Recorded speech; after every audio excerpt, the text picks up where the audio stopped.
city. Please grant us wisdom and understanding as we act on the city's business. Please watch over our departing members and give grace to our new ones. As always, we ask for your forgiveness and eternal love. In Jesus' name we pray. Amen. Pledge allegiance to the flag of the United States of America and to the republic for which it stands, one nation, under God, indivisible, with liberty and justice for all.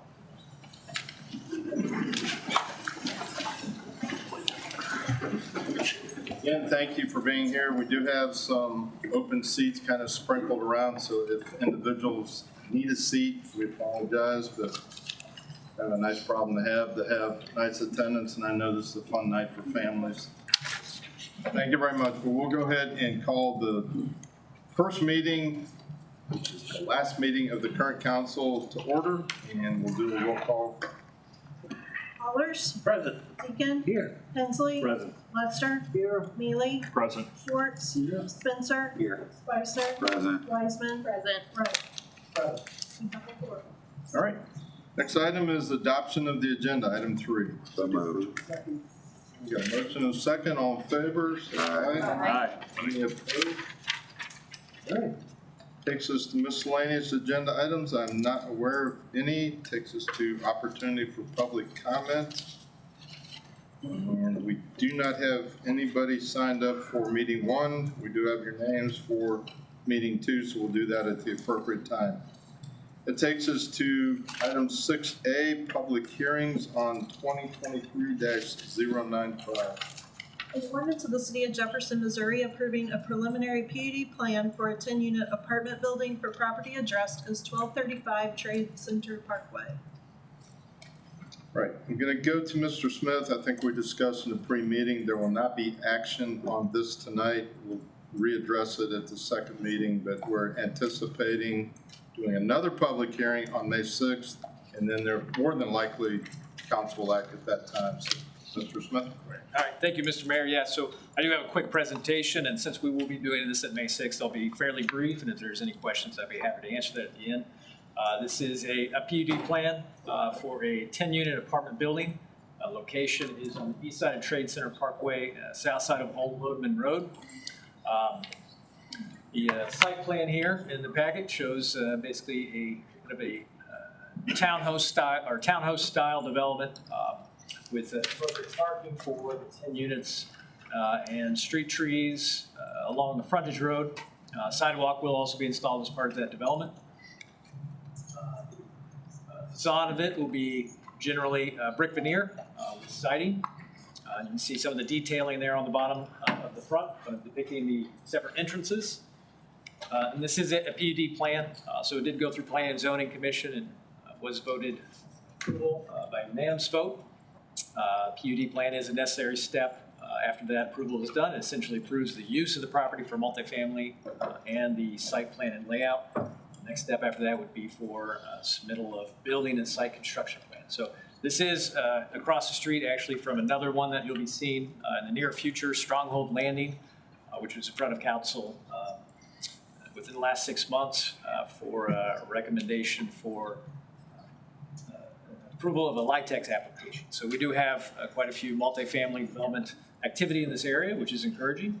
And with that, I'd be happy to answer any questions. Questions from the council? I'm going to, Councilman Lester. at staff's recommendation, I'm going to move to postpone this hearing on the apartments until May 6th. I'll second it.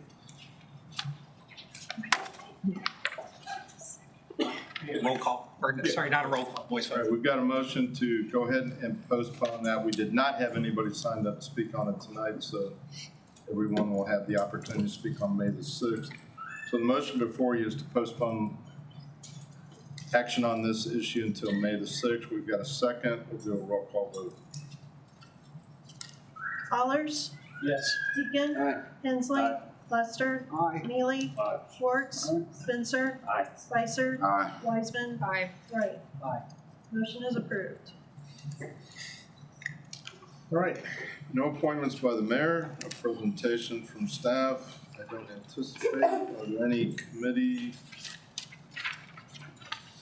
announcements?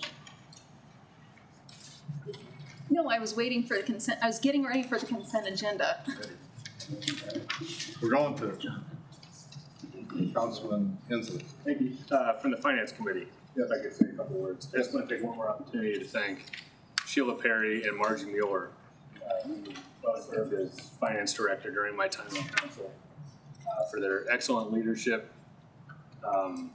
They navigated us over the last 6 years through some really tough headwinds, and their guidance and patience made my job as Finance and Budget Chairman so much easier. And I think I just can't say enough about what a fantastic job and what a great support they've been to me, and really what an asset they are for the whole city. I'll note, I think the fund balance may now be at its healthiest point that I've seen it during my time on council. I think we're almost 2 points above what our policy requires us to hold in reserve, and all of that credit, again, goes to their incredibly able leadership. So just for one final time from this seat, I just wanted to recognize them and thank them. And if Ms. Convery can share those comments with Ms. Perry, I'd appreciate it. Thank you, Mr. Mayor. Thank you, Chairman. You did a very nice job of shepherding the ship through turbulent waters. Thank you. All right, we will go to consent agenda. Councilwoman Wiseman has actions she would like to take. I would like to remove item C from the consent agenda. All right. You have the consent agenda in front of you with items A, B, and D. We have a motion to approve. You're voting on A, B. Sorry. A, B, and D. All in favor, say aye. Aye. Any opposed? Councilwoman Wiseman, what would you like for us to do with item C? I forgot already. Are we postponing this one? I would like to postpone it. Hold it for the May meeting. The next committee. All right, we've got a motion. Correct. Second. If we can do this, all in favor? Or do you want to roll? Aye. All in favor, say aye. Aye. Any opposed? All right, you approved 3 of the consent items. You push one forward to May 6th. No bills introduced, obviously. It takes us to item 12A, bills pending 2023-091.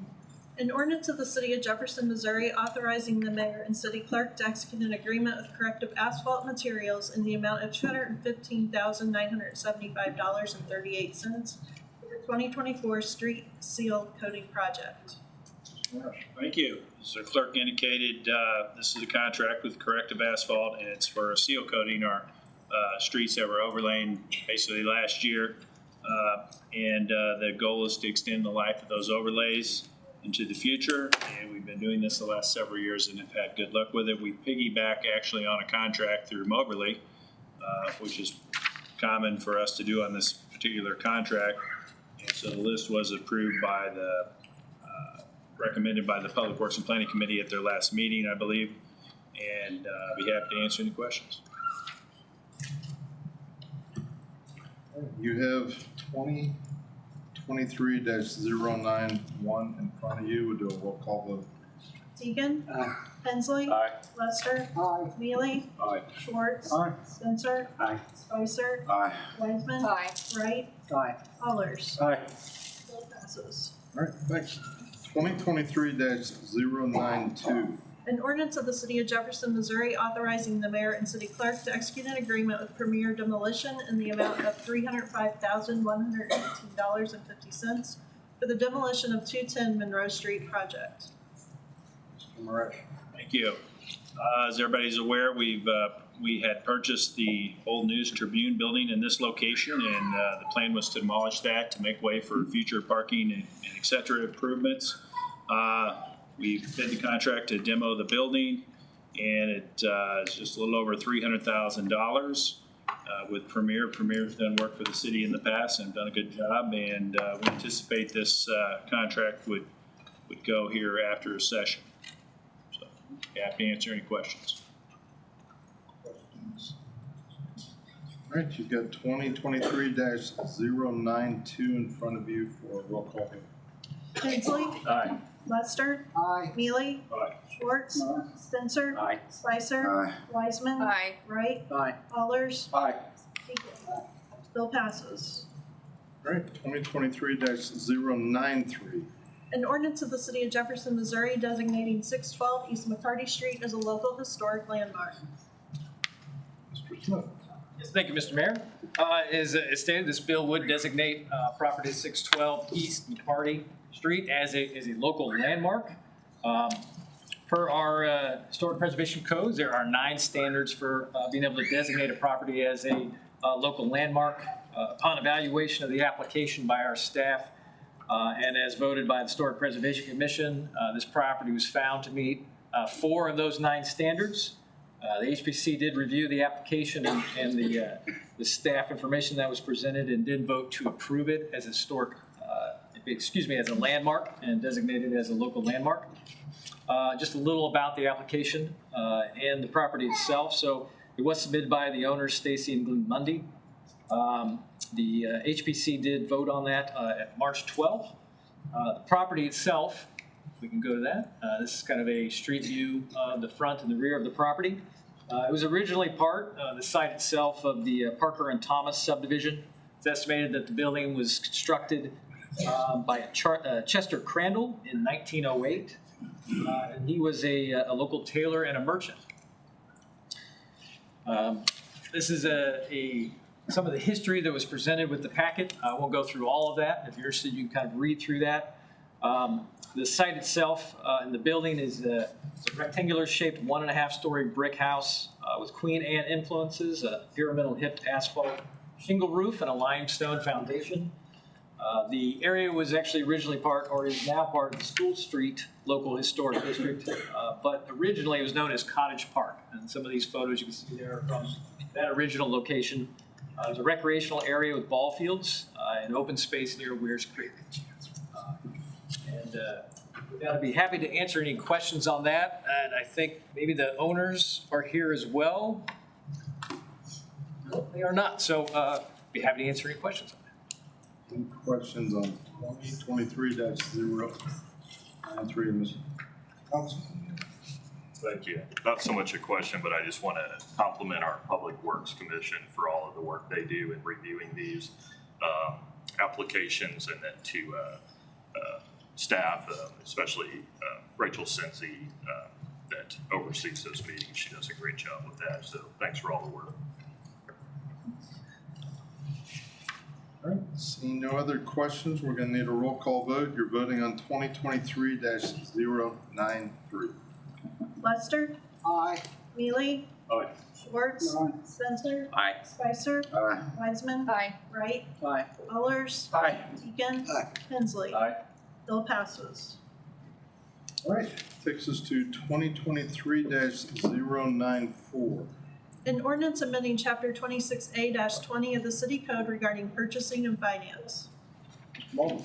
Thank you. So this bill would amend provisions of Chapter 26A of the city's purchasing code to increase the authority of the city administrator to enter into certain types of contracts, essentially increasing the dollar amounts. So specifically, the bill would increase the city administrator's authority to execute contracts from $25,000 to $50,000, and then also increase from $50,000 to $75,000 when the contract is approved on the consent agenda.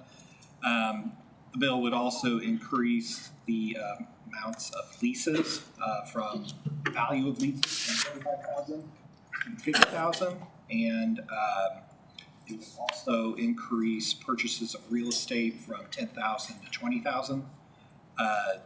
In addition, the bill would increase the city administrator's power to execute change orders from $25,000 to $50,000, and then approve awards of up to $50,000 if an award of a contract is greater than $50,000. then best and lowest are submitted to city council for award. So essentially, we're just taking all those levels that are within the city administrator's authority, we're increasing them. So I'll be happy to answer any questions. Councilman Neal? The Busher property RFP bids. Can you speak? We Yeah, can. I was just asking if this would impact the Busher property RFP bidding process. No, so I think the combined values on that, so they're speculative, so we can't establish that they're under 25%. Sure, I understand. And then the resolution, if approved by the city council, would subsume any existing authority that may otherwise. So the specific governs over the general, and specific action on capital outlay will cover. Thanks. Councilman Hensley and then Councilman Lester. Thank you. I mentioned it last meeting, but I'll mention it again now before we vote on it. This change is going to come with the beginning of reports to be made to council at some sort of regular interval about contracts that are approved under this new regime, right? Correct. I believe Ms. Perry and my staff and purchasing staff are already working on it to get those reports out to the city council. You know, I was just curious as to when the current levels were set. So it's a little hard to identify. We think these numbers have been in place at least since the mid-2000s, but it's a little hard to identify kind of exactly where that was. The records start to break down when you get through recodifications and stuff like that. So we're thinking it was at least, you know, mid-2000s. All right, you have 2023-094 in front of you for a roll call vote. Mealy? Aye. Schwartz? Spencer? Aye. Spicer? Aye. Wiseman? Aye. Wright? Aye. Allers? Aye. Deacon? Aye. Hensley? Aye. Lester? Aye. Bill passes. Just to make sure everyone remembers, item E was not taken up under 5A. We will move that based on the councilman's motion to the May 6th meeting. So you'll see that 2023-095 coming back for public hearing and potentially action. Takes us to the informal calendar, item 13A, 2023-081. We're going to go to Mr. Marash. Thank you. This would have removed a stop sign at Woodlawn on Monroe Street. There's been some community discussion about that, and I believe the goal is to leave this on the informal calendar. It would die after these two meetings tonight, and then it's going to be further discussed at our Transportation and Traffic Commission meeting. I'll leave that on the informal calendar. All right, so 2023-081, remember you will see that one more time tonight. The second meeting takes us to 2023-084. Right back to you, Mr. Marash. Thank you. We would request this be taken up tonight with this council. It's been on the informal calendar a few meetings, but this contract and its companion ordinance, the following one that funds it, we have received all the approvals necessary from Missouri DNR for the revolving loan program for this project. The first 84 is the design build contract with Burns and McDonnell, and so the number you see there, a little over $12,693,000 is the guaranteed price on this project. They've been working on it for about a year now, and so what happens is two things. First of all, this is for a biosolids project at the wastewater plant. Basically, that takes the solids out of our effluent that goes to the wastewater plant and makes a beneficial product out of them for fertilizer for farm fields. And so that's what the project is for. It's replacing our old antiquated system. So in the design build project, though, they are locking in prices as we go through the design. And I'll just read off a few of the local contractors that are involved in this, that are going to be involved in this. AAA Masonry, Harold Butzer, Don Schneers Excavating, Industrial Enterprises, Meyer Electric, Stark Construction Services. So one of our goals was to make sure we had local participation in this rather large project.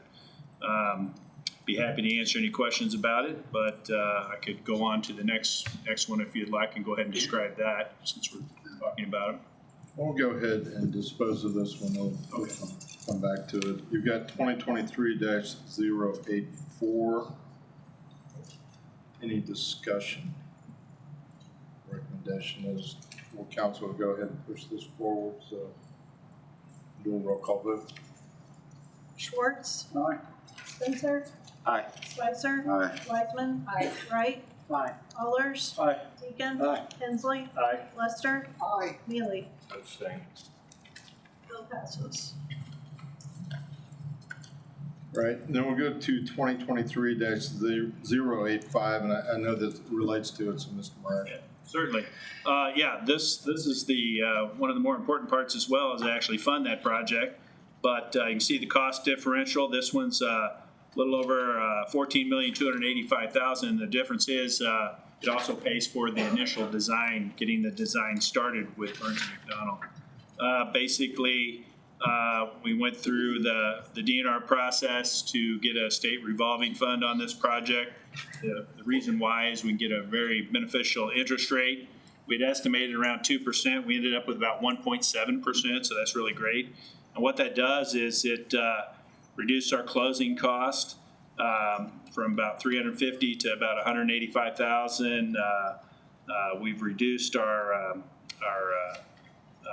average payment from about $867,000 to about $810,000. So that low interest rate really helps us afford these projects and move them forward. So it hedges us against inflation as well. And obviously, we have a substitute with this to put all that particular information and final comments from DNR into the bill. And our consultant, Todd Gafoy, is here if we have any particular questions about it. But I'd be trying to answer any right now. Right, you've got 2023-085. There is a request on the substitute, so if you want to put that on the table, we need action on that before we move on to overall. So. Move to place this substitute in front of council. Second. All right, you got a motion and a second to move the substitute. We'll do a roll call vote on that, please. Spencer. Aye. Spicer. Aye. Wiseman. Wright. Aye. Allers. Aye. Deacon. Aye. Hensley. Aye. Lester. Aye. Neely. Abstain. Schwartz. Substitute is accepted. Okay, now you have substitute 2023-085. Any other comments, Mr. Morash, or any questions from council? We'll do a roll call vote on the substitute. You're now voting on the substitute 2023-095. I'm sorry, 085. Spicer. Aye. Wiseman. Wright. Aye. Allers. Aye. Deacon. Aye. Hensley. Aye. Lester. Aye. Neely. Abstain. Schwartz. Aye. Spencer. Aye. Bill passes as substituted. That takes us to 14. There are no resolutions. Item 15, as I indicated. The excitement at this meeting, there's always part that is not as fun as seeing some of our colleagues. This time we have 4 colleagues that will be leaving council. So I indicated that under new business, we would quickly just kind of recognize the 4. I do have plaques, so we'll do one at a time. I think Ms. Bryan's here, so we may get some pictures in a minute. I'll give them their plaques, but historically, we have opened it up to council. I'm not going to go one at a time, but if you have comments that you want to make about any of our 4 departing colleagues, now would be the time to do them. Councilman Spencer. Yeah, I just want to say it was an honor and to serve every one of you. You all brought certain traits and skills to the seats that you hold. Calm, cool, collected, deliberation, and I appreciate that. I mean that for the first 3, Jack. I want you to say, I want to say about you that you brought a real air of honesty, and you represented the ward, first ward with a lot of people that I think often felt neglected and forgotten. And you voiced their concerns time and time again. So thank you. It was a pleasure serving with every one of you. Thank you.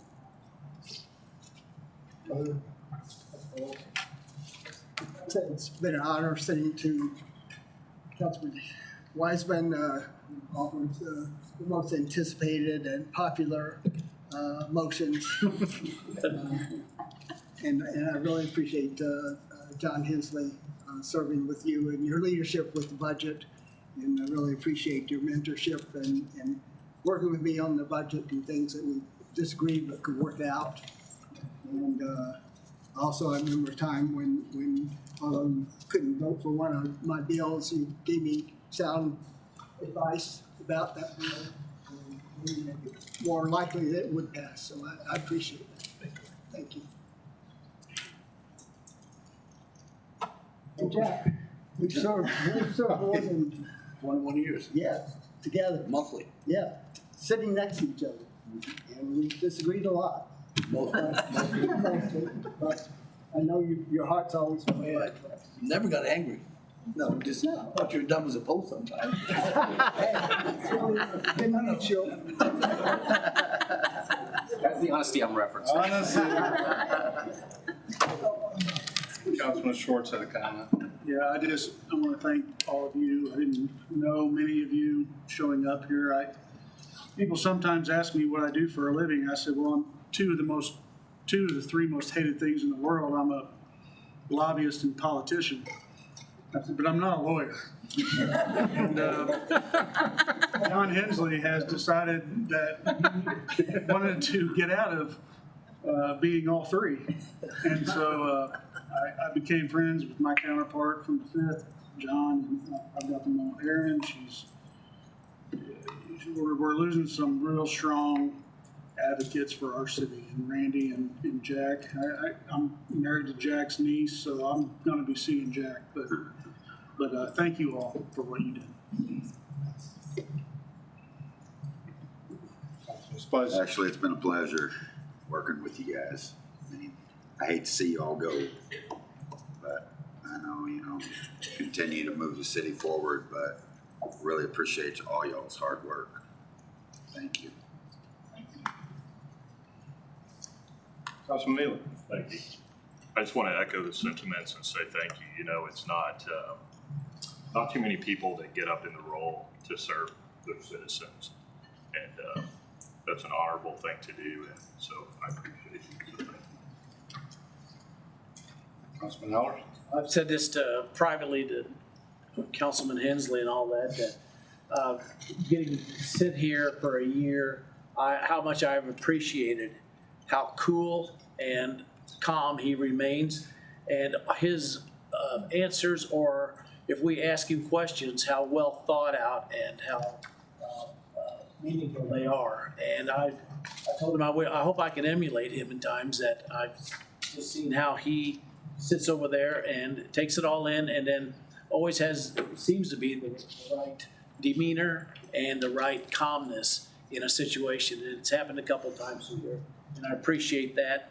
To Randy Wright, just got to know for a year. What I admire most about you is some of the character or traits and characteristics of Councilman Hensley. You sit back and you take it all in, and you're very smart, and you're a great person. And I'll appreciate when you speak up and your opinions and thoughts on all that. Ms. Weissman, I left you a little present in your drawer. Again? Well, you already got it. Okay, good. I'm really glad I've got to know her, because she'll sit in like some of the meetings we have in closed session for people to know, and she listens to everything, and that's probably part of what she does for a living. And then she speaks up, and she commands attention when she speaks. There's a lot of people that don't have an it factor. And in this situation, she has that, and people do listen and take heed of what her advice is. So I appreciate that, and I'll miss that a lot. To Jack Deacon, my counterpart in the 1st Ward, I love your honesty and your bluntness.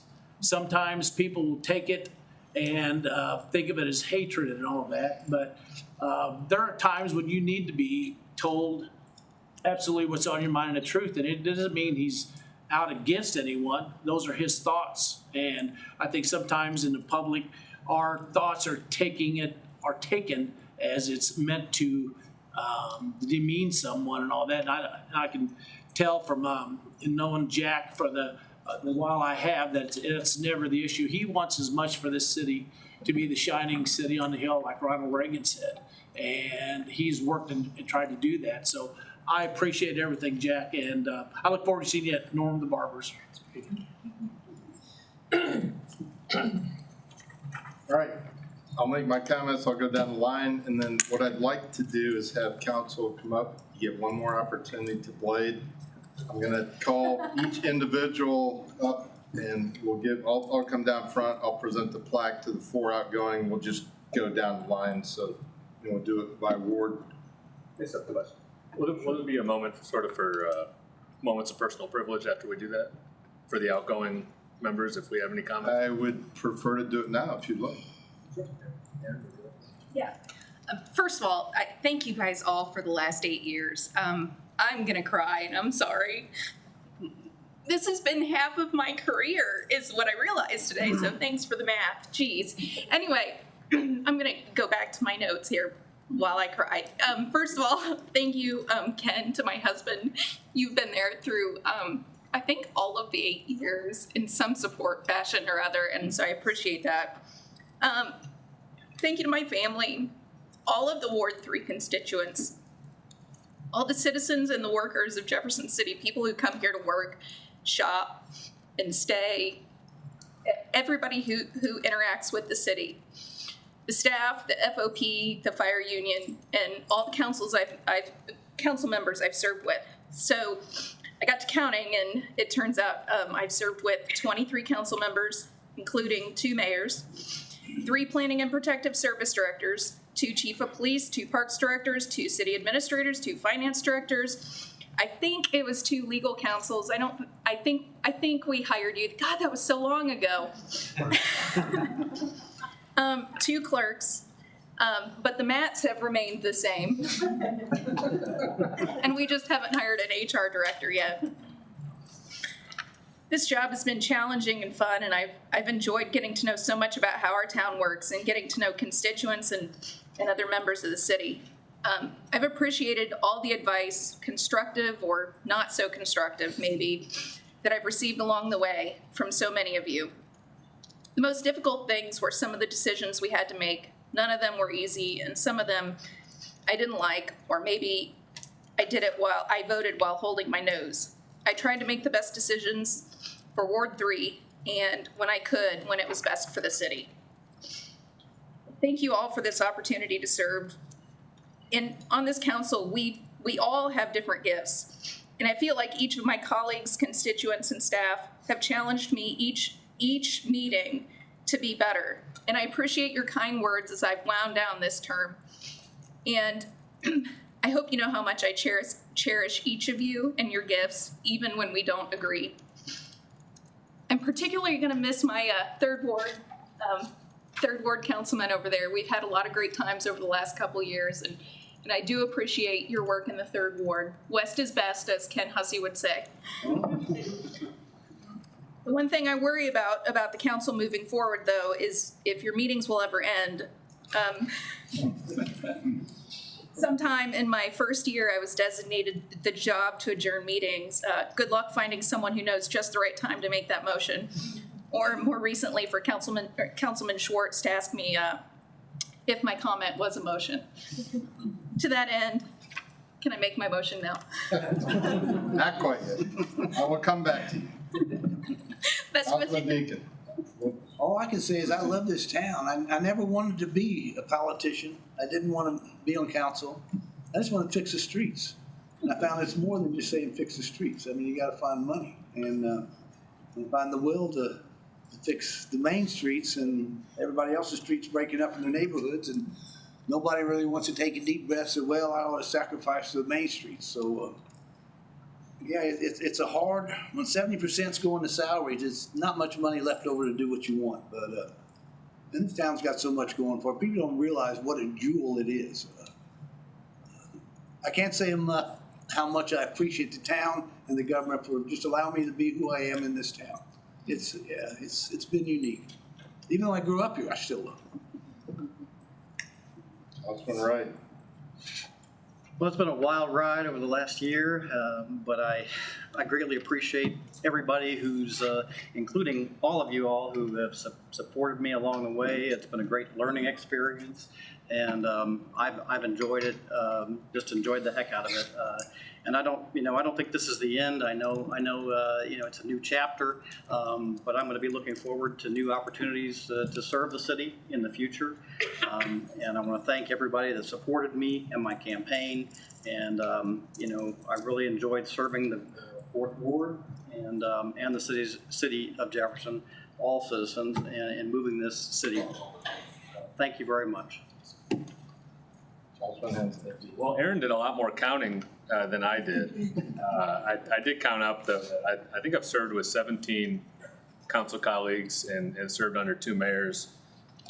And one of my main takeaways is just the small handful of times when I was involved in passionate disagreement on a topic. And it really was just a handful of times over 6 years. What I really valued most in those instances and coming out of those instances was that when the vote was taken and the issue was put to rest, we dusted ourselves off, and I always found that I had a stronger working relationship with whichever colleague or whichever colleagues I happened to be pitted against in that issue. And I think it made us stronger. And I just want to thank all my colleagues that I've served with here. And I feel really fortunate to be able to step away calling all of them my friends.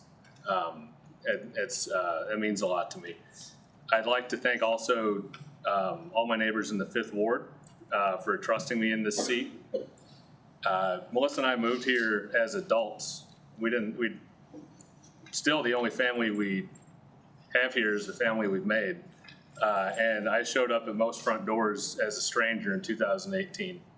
And I'll always be grateful that my neighbors allowed me this opportunity to serve them. It has been and will remain truly one of the great honors and privileges of my life. And thank you to my wife, Melissa, and to our children, Caroline, Kate, Madeline, and Andrew, for the understanding, love, and support that they've shown me that made it possible for me to serve our community here. Throughout my many evenings and early mornings away, Melissa has never once complained and always took the lead, balancing our growing commitments, along with, not to mention her own impressive career.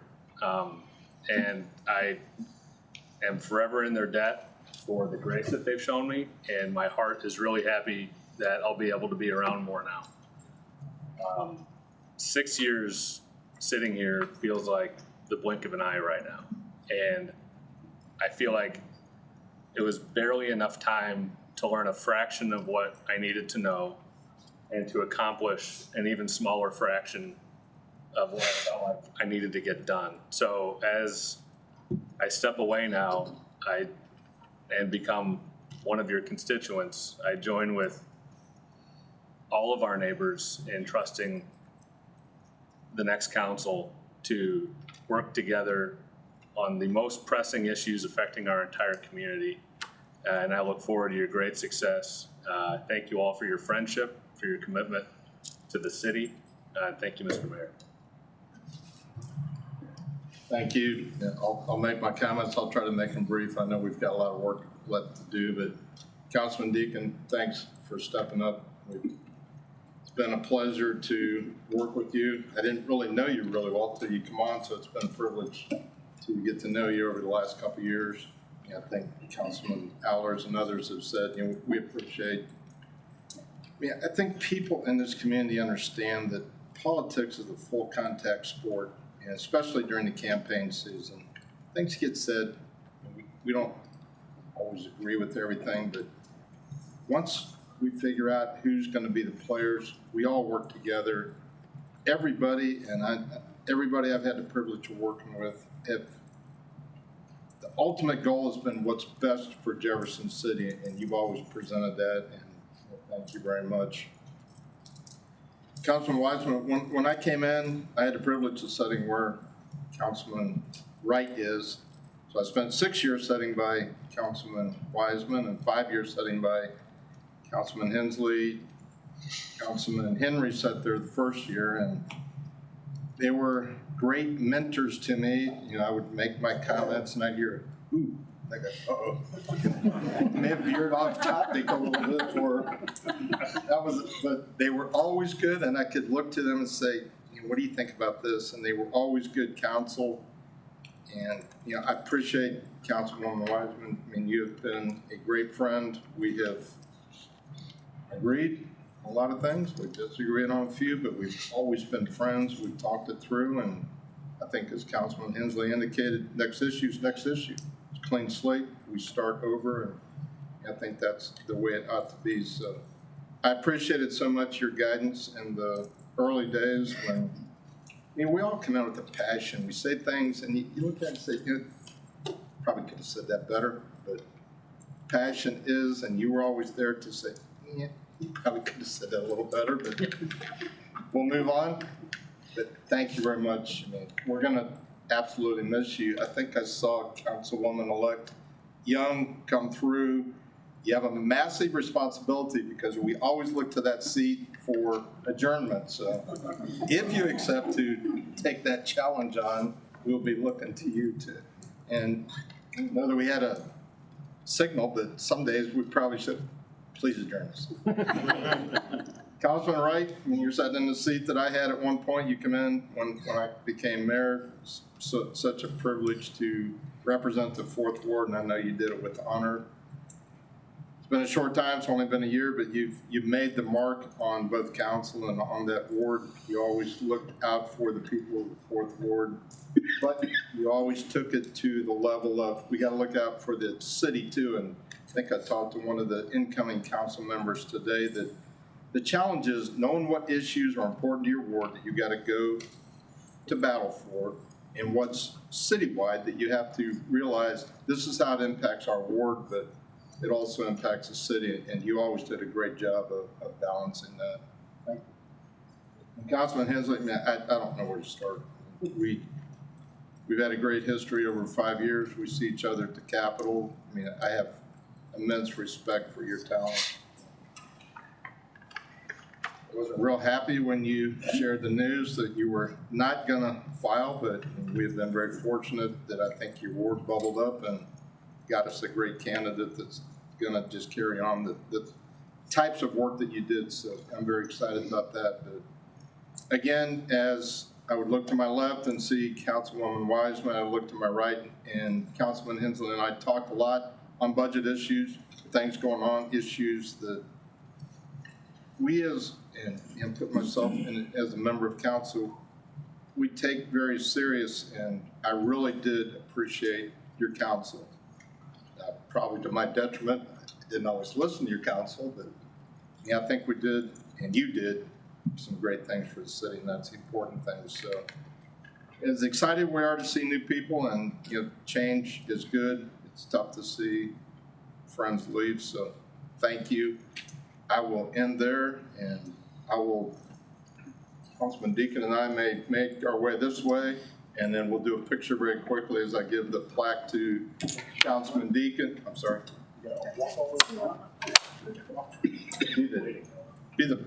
Well, we can do it back here, but it'd be the best up there. And then we'll just go down the line. So as soon as Councilman Deacon, Councilwoman Wiseman, if you want it. And I realize that's going to challenge the blading, but if the rest of the council would come up here and we'll just kind of interchange very quickly. Councilman Deacon is beating you. Yes, I do.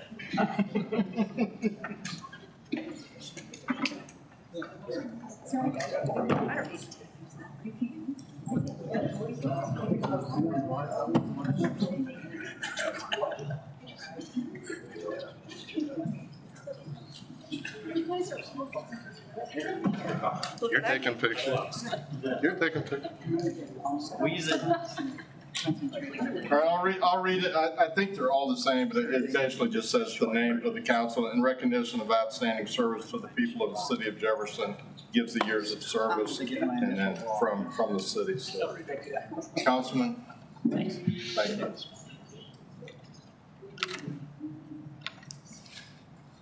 Perfect. Councilwoman. You have to go blade, Councilman. You have to go blade now.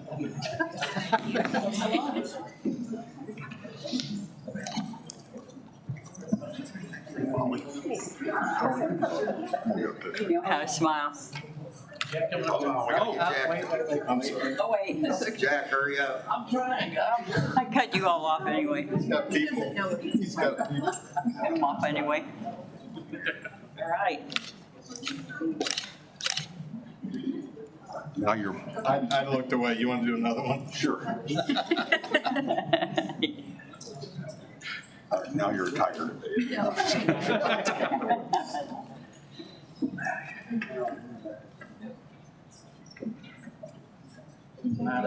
Right here, right. Exactly. Okay. I'm letting you know how to smile. That's the problem. They got my whistle on. Oh, All right. You know how to smile, Randy? I do know how to smile. Thank you very much.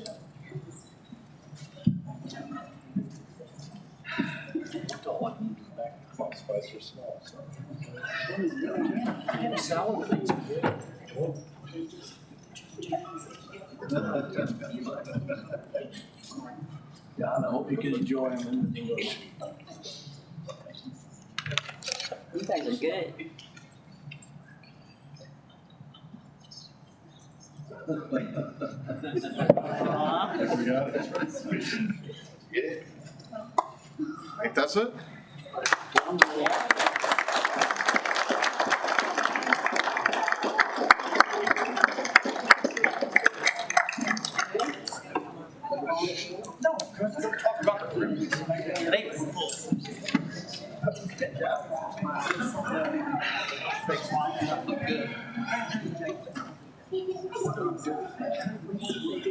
All right, we have no unfinished business, but for all your adoring fans, we will allow the councilwoman from the 3rd Ward to make the final motion. I moved to adjourn. I think it's Sunday is what we call it. Actually, that is correct. All right, all in favor say aye. Aye. Or adjourned.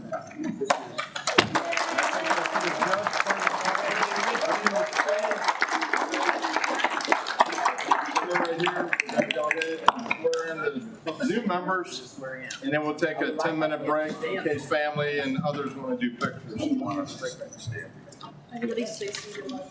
Easier. The judge, we're ready for I think we have 4 individuals, and actually 5 individuals. We're swearing in.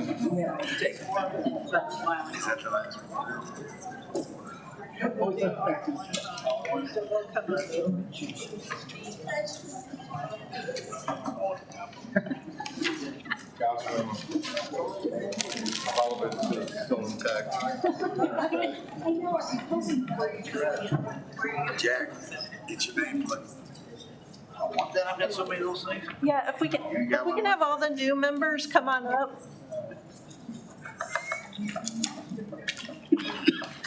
New and returning members. New and returning.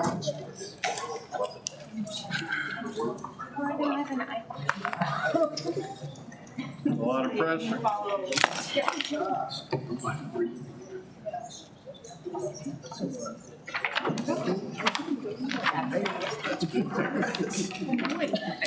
I never had. I'll balance it out. Oh, no, there's the catch. Very good. Let's see if I have it.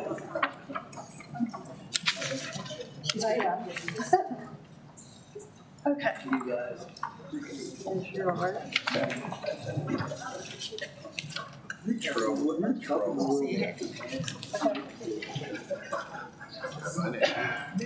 You know, I swear in 20 to 30 deputies a year for park rangers, in the old days, water patrol. And one of the things I always try to ask everybody is, have you read the oath? You'll be surprised, most people have not.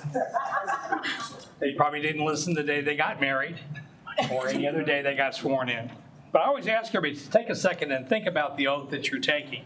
We do this, I put my black dress on, we all show up and we raise our hands, because what we're being asked to do today is serious business.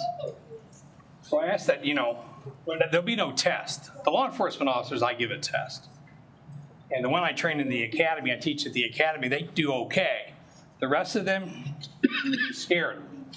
But anyhow, so take a second, and don't do it now, but take a second and look at the oath that you signed. Think about how you do what you just swore that you would do. So if you'd all raise your right hands and repeat after me, I state your name. I, Brady William Hazelton, Do solemnly swear. do solemnly swear That I possess all qualifications prescribed by law. that I possess all qualifications prescribed by law For the office of City Council Member. for the office of City Council Member Of the City of Jefferson. of the City of Jefferson. That I will support the Constitution of the United States. That I will support the Constitution of the United States And the State of Missouri. and the State of Missouri. The provision of the laws of the State of Missouri. The provision of the laws of the State of Missouri.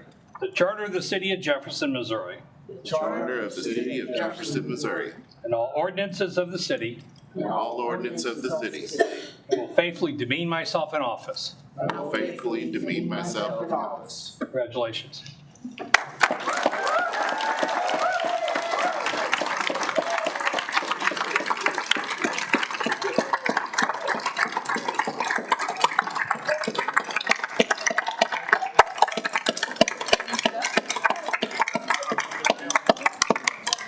So do you want to come up here?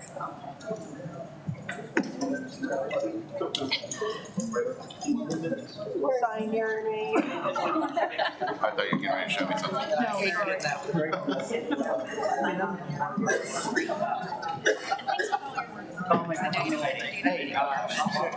Okay. This is gonna be work, but you're gonna be great.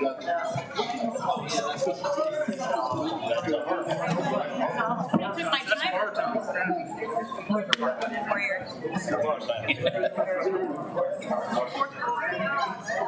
Stand over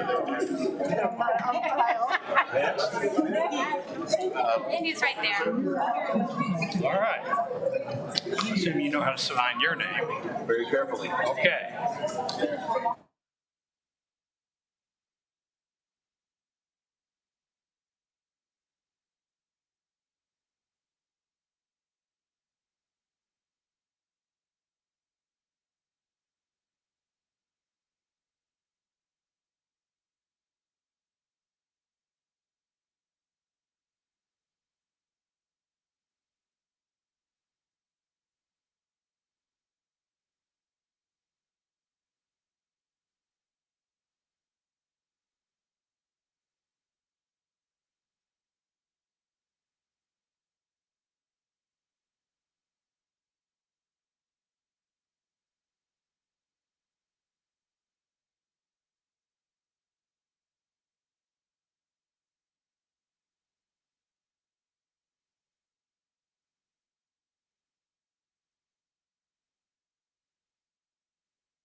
like 7 different. Yeah, no, I'm here. So what you imagining? I'm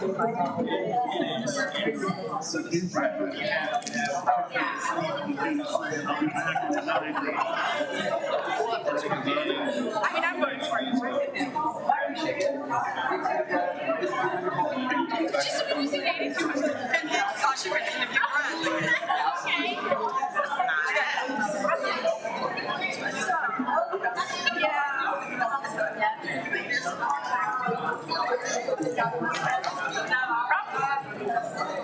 I love Matt. I love you and I'm going to leave now.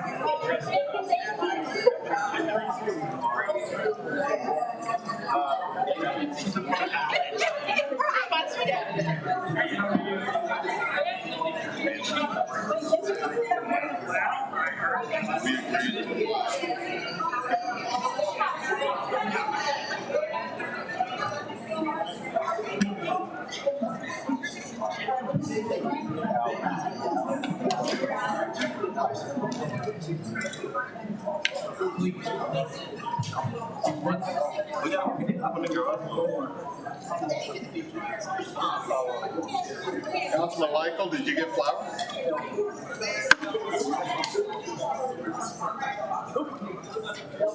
Councilwoman, how are you?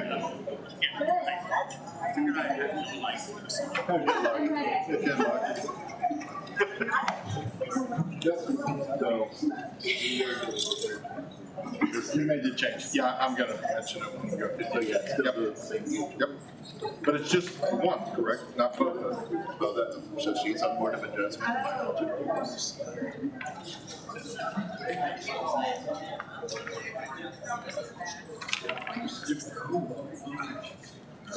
Hey, Chris. Did you want to be the alternate on the utility? Okay, yeah. Okay, so just, okay. No.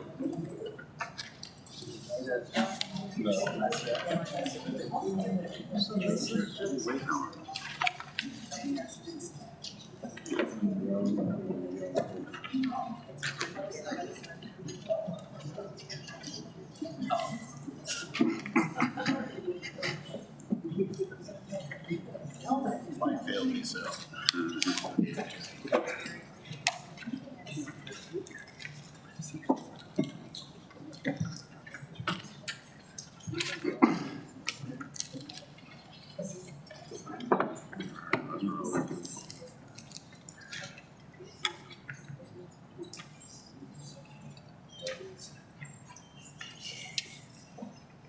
Councilman Allers in here already? Nice. Can I get a 10-minute recess? Yeah, 2 hours, you may have a 10-minute recess. Well, I've got questions.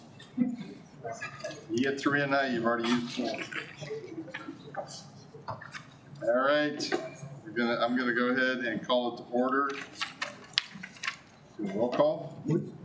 Allers? Present. Hazelton? Present. Job? Where's that Job? It is Joe. Thank you. Thank you. Lester? Here. Michael? Here. Neely? Present. Schwartz? Spencer? Spicer? Present. Young? Here. You have a quorum. All right.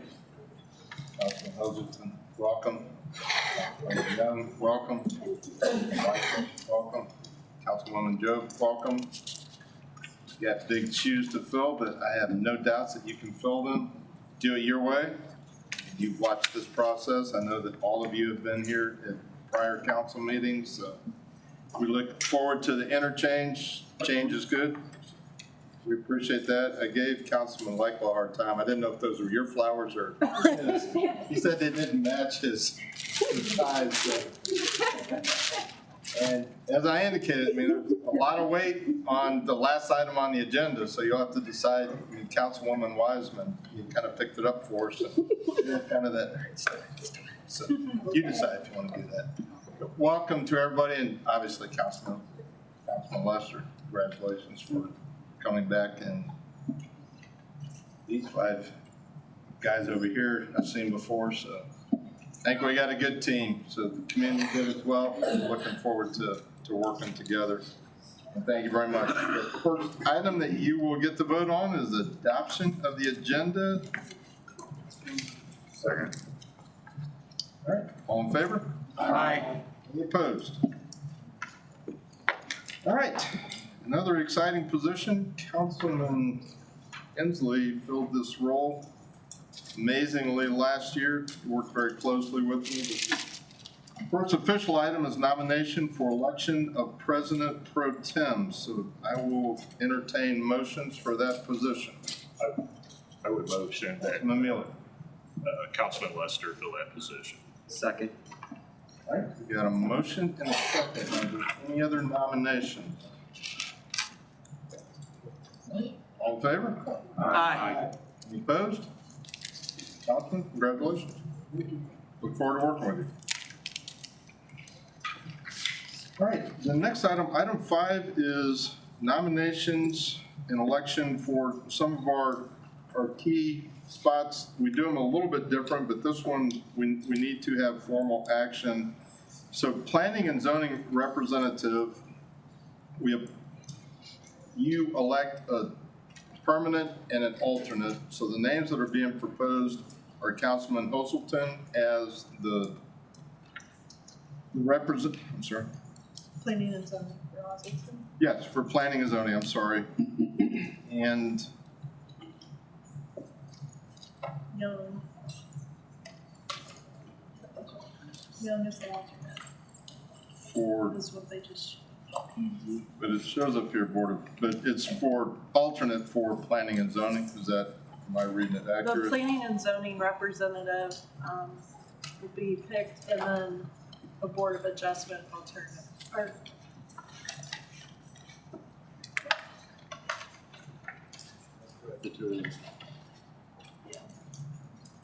So planning and zoning rep, and then the alternate for the planning and zoning team. Okay, so the first one that you're electing is Councilman Hoselton as the representative for planning and zoning. Automatically, if he gets elected, he would serve as the alternate to Board of Adjustment. Board of Adjustment. I'm sorry for that confusion. So you have a name before you for planning and zoning and alternate. I'll make a motion, you need a motion for that, Ron. I'm presenting it as a motion, so I think we can just go to vote. Is that accurate? I'll second. All right, all in favor, say aye. Aye. Any opposed? All right, so the second piece of that is the Board of Adjustment representative, which is, I'm proposing Councilwoman Young, and then she would serve as the alternate to planning and zoning should Councilman Hoselton not be able to attend the meeting. So I'm presenting the name of Councilwoman Young as the representative for Board of Adjustment. I'd like to second for Councilman Young. All right, all in favor? Aye. Any opposed? Perfect. All right, appointments by the mayor. You should have in your packet the 2024-25 standing committees, and appreciate all of your support. Hopefully, our new members have kind of looked through the packets, see where the committees have been, more importantly, some of the ideas where they're going. The second item is appointments to the Campo board, and we are entitled to positions on that board, so I've recommended some names of individuals that have been involved in our process. And then the final is the 2024-2025 board and commission liaisons, and we've had some adjustments there, and hopefully I tried to fit 10 council members into 28 slots. I did the best I could in trying to get everybody the best I could for your wishes of where you'd like to serve, and equally as important, I mean, everything we do is important, but some of them are a little bit more active, maybe fit your passion areas. So hopefully everybody is comfortable with the final list that come out. Item 7A is announcements by mayor and council and staff. We obviously have not selected, or you have not selected, your chair for the committee. I don't know if there's any overlap. There wasn't any comment in the first meeting, but certainly if Any comments on the committees? Next meeting, we will ask the chairs of those committees to kind of talk about when the next meetings are to make sure it's out in the public and the things that are going on in the committees. But obviously there's no committee activity at this point because we wound down everything for operating year 23-24. We'll be kicking off operating year 24-25 tonight. So at the May 6th meeting, more than likely committees will have some requests at that area. Councilman Lester. So do we need to vote on the slate of recommendations of appointments or not? No. Mr. Mayor, if the administration meeting is set already set May 1st before the May 6th meeting, I would be willing to discuss with Ms. Perry if she has any items that need to be brought up, but it is scheduled for May 1st at 7:30 a.m. We have slots that each of the committees have kind of maneuvered into so that we have staff that can get to the meetings, but until we choose until the 10 of you choose, or 5 of you, the 5 that will be on that committee, choose who the chair is, I mean, it's hard for us to say that whether we're going to need the May 1st meeting or not May 1st meeting. Once that committee chooses the chair, then yes, we should. And if it's something that happens before May 6th, yeah, we should probably come back and say, hey, there's a committee meeting coming up before we get together again as a group. Thanks for the clarification. We really can't do that until we decide. Again, hopefully, I mean, I think since I've been on council, we've been able to stay in those assigned slots, again, so that staff make sure that they can get to each of the meetings. But that was as you know, sometimes we've had to change it, and that's up to the committee and the chair, and making sure that staff is available. Takes us to item 8, opportunity for public comment. We do have some individuals that are signed up, so we're going to go down the list as they come up. You have 4 minutes to make a presentation. So, Donna Dietz, first on the list. Welcome. If you could just identify yourself for folks at home, and appreciate you being here. My name is Donna Dietz, and I live at 720 East High Street. And I come before you as the immediate past president of Historic City of Jefferson, a current member of the city's Historic Preservation Commission, past president of Downtown JC, a former chamber member, East Side board member, as well as a developer and rehabber and a grants writer. I tell you all of this background because of my concern regarding your resolution 2024-4, the RFP that you'll be discussing tonight regarding the Barbara Bishop properties, primarily those on Capitol Avenue. We've been discussing these properties for nearly 10 years, and during that time, an emphasis has always been placed on the restoration of our city's history through the rehab of these buildings. My concern regarding the RFP that you are addressing is first, that it's presented in the RFP regarding the fact that it's not presented that it's a National Historic District, or the fact that there are guidelines that need to be followed in the rehabilitation, such as the Historic Overlay District. In fact, the RFP almost says that if you want to change the guidelines, just say so. My other concern is the lack of evaluation information provided within the RFP. As I said, I've written numerous grants. I've also written RFPs for a variety of projects that I've been involved in. Looking back at previous city projects, most of these RFPs that are listed give specific points and criteria when a grantee is applying. As example, the city wouldn't provide an RFP out for police equipment or fire department equipment without a list of criteria with a scoring system. And other grant processes that we've had in the past, like the CBDG grants or the historic grant that we did a year ago, where we are giving money through state funding for rehabbing buildings downtown. There are actual numbers assigned that the people get when they get the RFP to tell them, this is what you're going to be judged on. evaluation of a grant or a RFP is always important to have that criteria up there so people know what to emphasize. A good example, our conference center. It's real important that those folks said that they were going to be using local contractors to build that conference center when they were assigned that particular mission. The one last item I want to bring to the table is the fact that this city does have a historic preservation commission. The commission was not involved in any way in the process regarding the development of the RFP. In fact, we only got a copy of the proposed RFP just a few days before it went to the Public Works Committee. Instead of asking your volunteers who are experts in the field of historic preservation, it was only sent out because our liaison asked for it to be done so.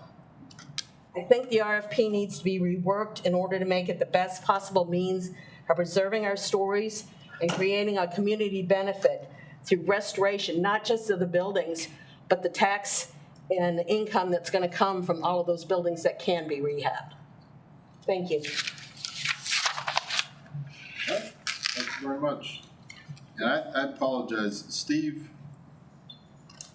Sokoloff. Welcome. If you could introduce yourself, and we appreciate you being here. Thank you, Mayor, members of the council. My name is Steve Sokoloff. I live in Ward 5. I presently am the Senior General Counsel of Missouri Office of Prosecution Services, was previously Deputy Director of the Missouri Department of Public Safety.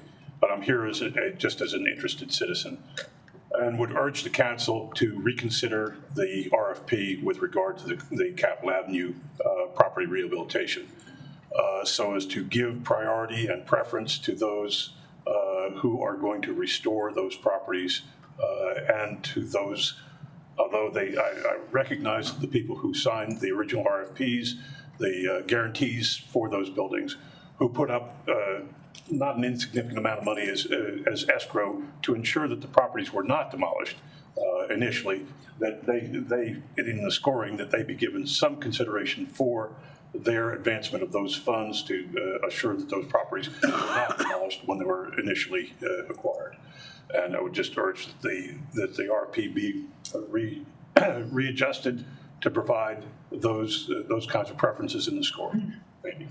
Thanks for being here. With Susan Randolph. Miss Donna White has taken my place. Okay.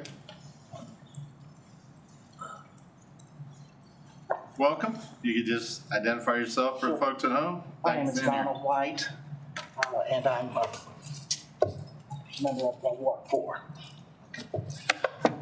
This evening represents a very historical event in the life of Jefferson City, in the life of the 3rd Ward and the state of Missouri, as we got to witness the seating of the first African-American councilwoman for the city of Jefferson. It's my honor to read this resolution that has been provided from the Missouri House of Representatives, and I left my glasses. We'll wait for you. Okay. Oh, they're readers. You need readers? I need readers.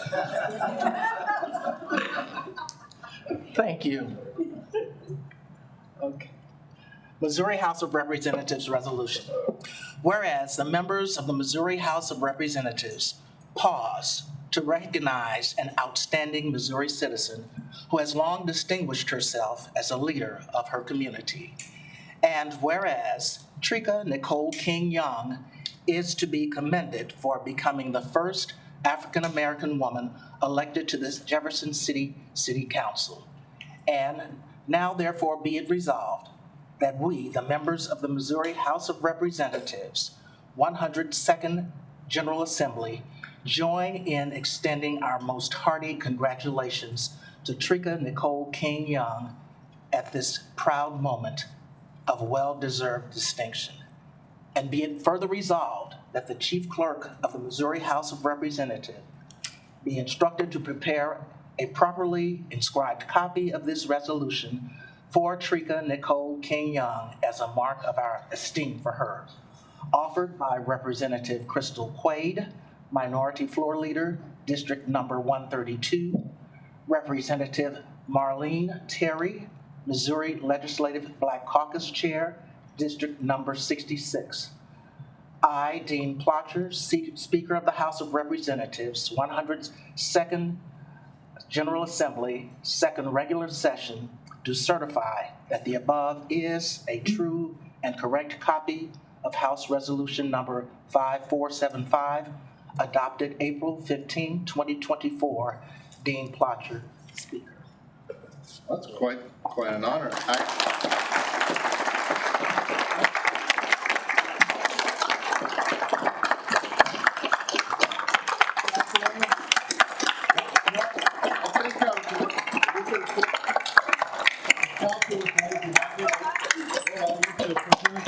quite the honor. Thanks for doing that.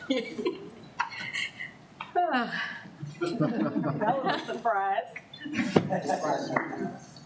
Thank you so much.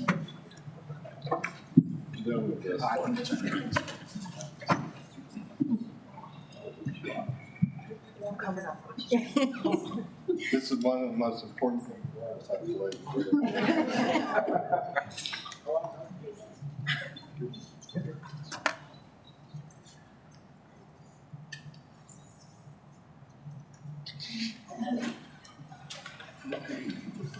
Congratulations.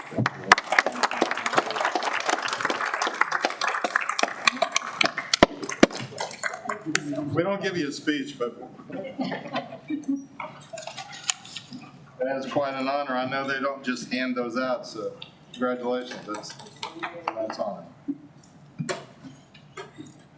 And thank you for bringing that to our attention. I don't know where our presenter was, but thank you. Ms. Schumacher, Jan Schumacher, welcome. Thank you. Introduce yourself to the folks at home. Thanks for being with us. Jan Shoemaker. It's often pronounced Schumacher. I answer to either one, but it is Shoemaker. I know the feeling. From Ward 4. I'm here to speak about the historic preservation aspect of the RFP, but I wanted to mention, in case y'all weren't aware from where you're sitting, it's really hard for us to hear. I know you have new microphones. Just so you know, and maybe you're working on getting that resolved. Actually, I just wanted to speak about the importance of historic preservation in general and what that does for our community. We're so historic, and we want to preserve that. You know, there's a lot of talk about wanting more tourists. There's talk about wanting more residents, and it's that kind of quality of life with historic preservation and the history and the sense of community that it represents. So I would just encourage the council to consider the historic preservation aspect of the homes on Capitol Avenue and in future deliberations to really make that a priority. Thank you.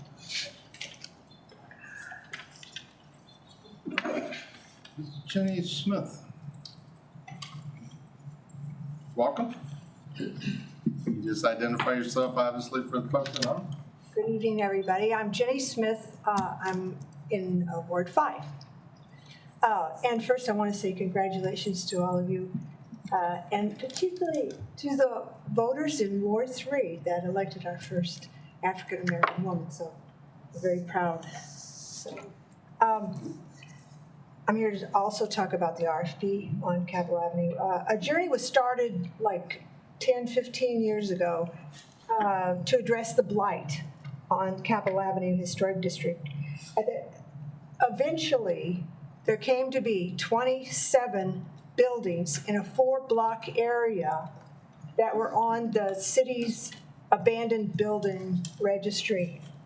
Think about that, 1 4-block period or area, and all but one of those was owned by Barbara Bisher. Well, this last week marked a benchmark in this journey, and she doesn't own any of those properties now, and so they are ready we're ready to move on. Sadly, most of them are gone. There's very many. There's 12 that were destroyed. There's 12 that have been disposed of, other new owners, and then there's these 5 left standing. And they were spared only because several parties, interested parties, interested in saving these properties, signed a promise to submit a proposal when they became available.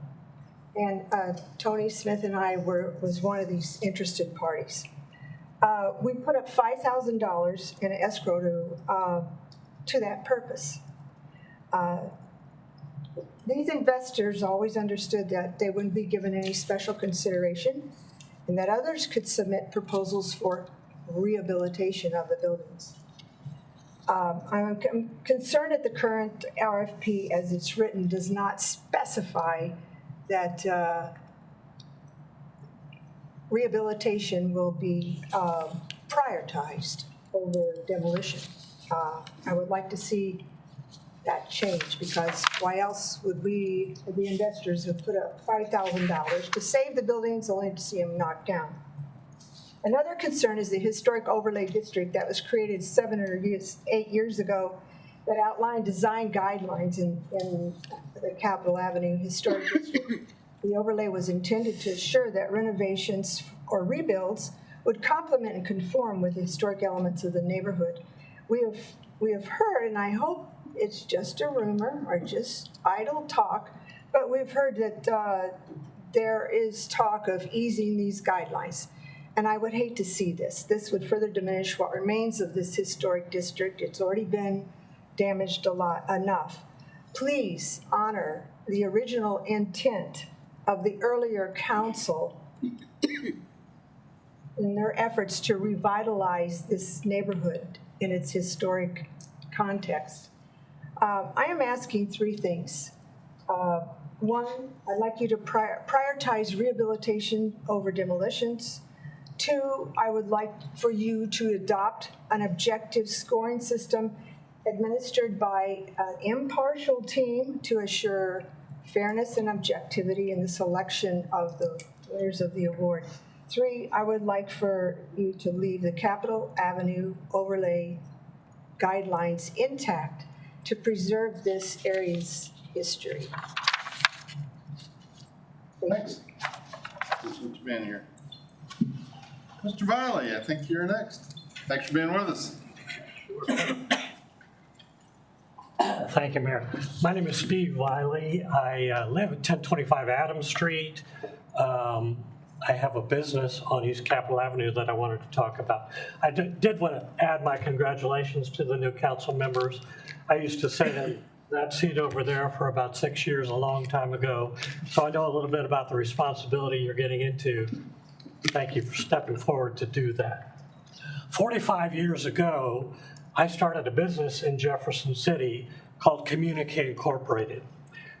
41 years ago, we located that business on Capitol Avenue, 512 East Capitol Avenue, one of the historic buildings there. Our building was built in 1873. I would go to work every day. I'm retired now, so I don't make that trek.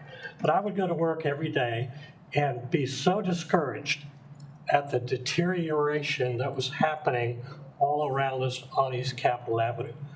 You know, a former Speaker of the House used to call this the Magnificent Mile, from the Capitol building to the penitentiary, because of all the wonderful historic buildings that were there. And that started going downhill, and the city was doing nothing about it. It was so discouraging to me as one who had a business right there in the middle of all that. Well, about 10 years ago, the city council and the city hall decided to do something. Finally, took the bull by the horns and decided we needed to do something for East Capitol Avenue. And so you passed a great ordinance that gave us new historic lighting, curbs and gutters, sidewalks. That was wonderful. And as Ms. Smith just mentioned, the city council about 8 years ago took another great step in passing an overlay district, an ordinance for the city of Jefferson that put an historic overlay on East Capitol Avenue to, again, help protect those historic buildings. Now, you just took an oath a few minutes ago to preserve, protect, and defend the ordinances of the city. That's an ordinance. That historic overlay is an ordinance that should be adhered to. We urge you to do that as you're looking at the RFPs for rehabilitation of those buildings. So really kind of echoing what Jenny Smith said, I think there should be objective criteria adopted by the city council as you're looking at the RFPs that come in, with points, extra points perhaps given to those who say, no, we're not going to demolish the property. We want to rehabilitate them. We want to bring them back. That's happening on East Capitol. We did that with our own building. Unfortunately, Mother Nature came in 5 years ago on May 19th and took the whole east wall of our building at 512 East Capitol. It was gone. And we were worried about having to tear that down. We were able to rebuild it. And those guidelines, that overlay district did not deter us at all. So please do what you can to keep that ordinance in place. Give us objective guidelines as you're looking at the RFPs, and please give special consideration to those developers who would like to rehab or use historic preservation to bring these buildings back, not to tear them down. Any questions? Thank you for your time. I think the last person we had signed up, Mr. Smith. Tony? Thanks for being here. Thank you, Mr. Mayor and council members. Tony Smith, 1211 El Marine, Ward 5. I've talked to a lot of people today, so I've revised some remarks that I probably put in the packet. But what has happened with the Capitol Avenue area is a 25-year slow-moving tragedy for our city. And there have been a lot of players involved in the drama. And at the center is one family who controls the 19 buildings, some of which were the jewels in the crown. Little's left of one of the most historic areas of Jefferson City. And what happened here is a singular and unusual tragedy, I think. And tonight we're discussing the fate of the 5 remaining properties. My wife and I were among those few who entered into a monetary agreement with the city to forestall demolition to a building deemed unsafe and uninhabitable. And when available, we agreed to make an offer to rehabilitate the building and live up to the requirements to do so. We understood that that did not guarantee that our offer to rehabilitate the building would be accepted over other potential offers to rehabilitate. Now we understand that offers to demolish the property could be considered. It seems that the terms of the agreement have changed. Our $5,000 would be held by the city for up to 18 months. And the Housing Commission used eminent domain to gain properties in 9 months. The city has taken 17 months to do the same thing. This time has allowed further damage to the building. The material costs have most likely gone up from the 2022 estimated cost of $180,000 just to stabilize the building. And I feel like the goalposts have been moved for us. Now, the city's been working on an RFP to be voted on this evening. There's a long list of requirements for any person or group to be met. And I'm told by some that this is kind of a cookie cutter RFP document suitable for a $500 million project and not a less than $500,000 project. There's no direction in the RFP as to how the selection process will be accomplished or scored. This RFP has been crafted in the Public Works and Planning Committee by previous members. Now, as has been said many times, this RFP does not state any preference for rehabilitation. So I have a couple points to ask the council. Consider amending the RFP to state rehabilitation of the 5 properties is important. Construct an objective process to score the bids. Have a process administered by an independent group to ensure a fair and transparent process. The council, and finally, the council does need to give some public assurance to the Capitol Avenue overlay guidelines that they will remain intact, and the public can be assured of that. The overlay ensures that rehab projects or a rebuild project will be done in accordance with the neighborhood's historic nature. Transparency was an element in the April 24 election here that we just had. Transparency is also important in the decisions concerning these Capitol Avenue properties, I think.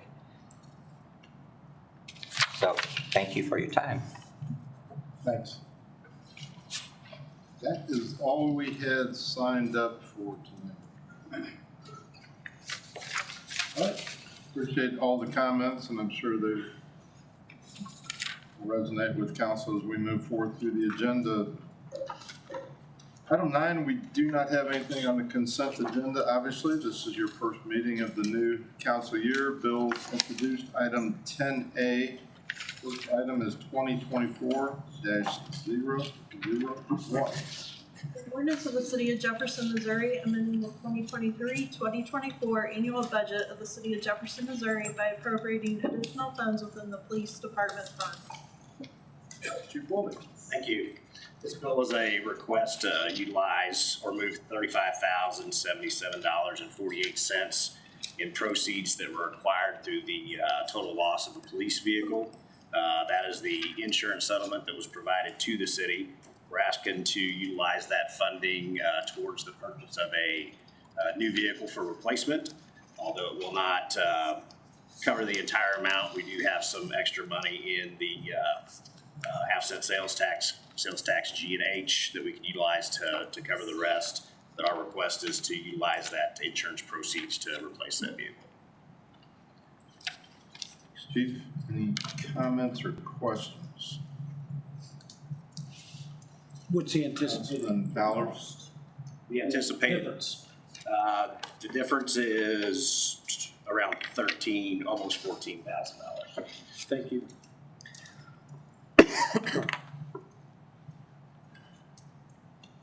All right. Thanks, Chief. Next item, 2024-002. An ordinance of the City of Jefferson, Missouri, authorizing the mayor and city clerk to execute an agreement with Turnkey Mobile of Jefferson City, Missouri for the upfitting of police vehicles. Going back to you, Chief. Thank you. This bill would request the contract to be signed with Turnkey Mobile for the upfitting of all of our police vehicles.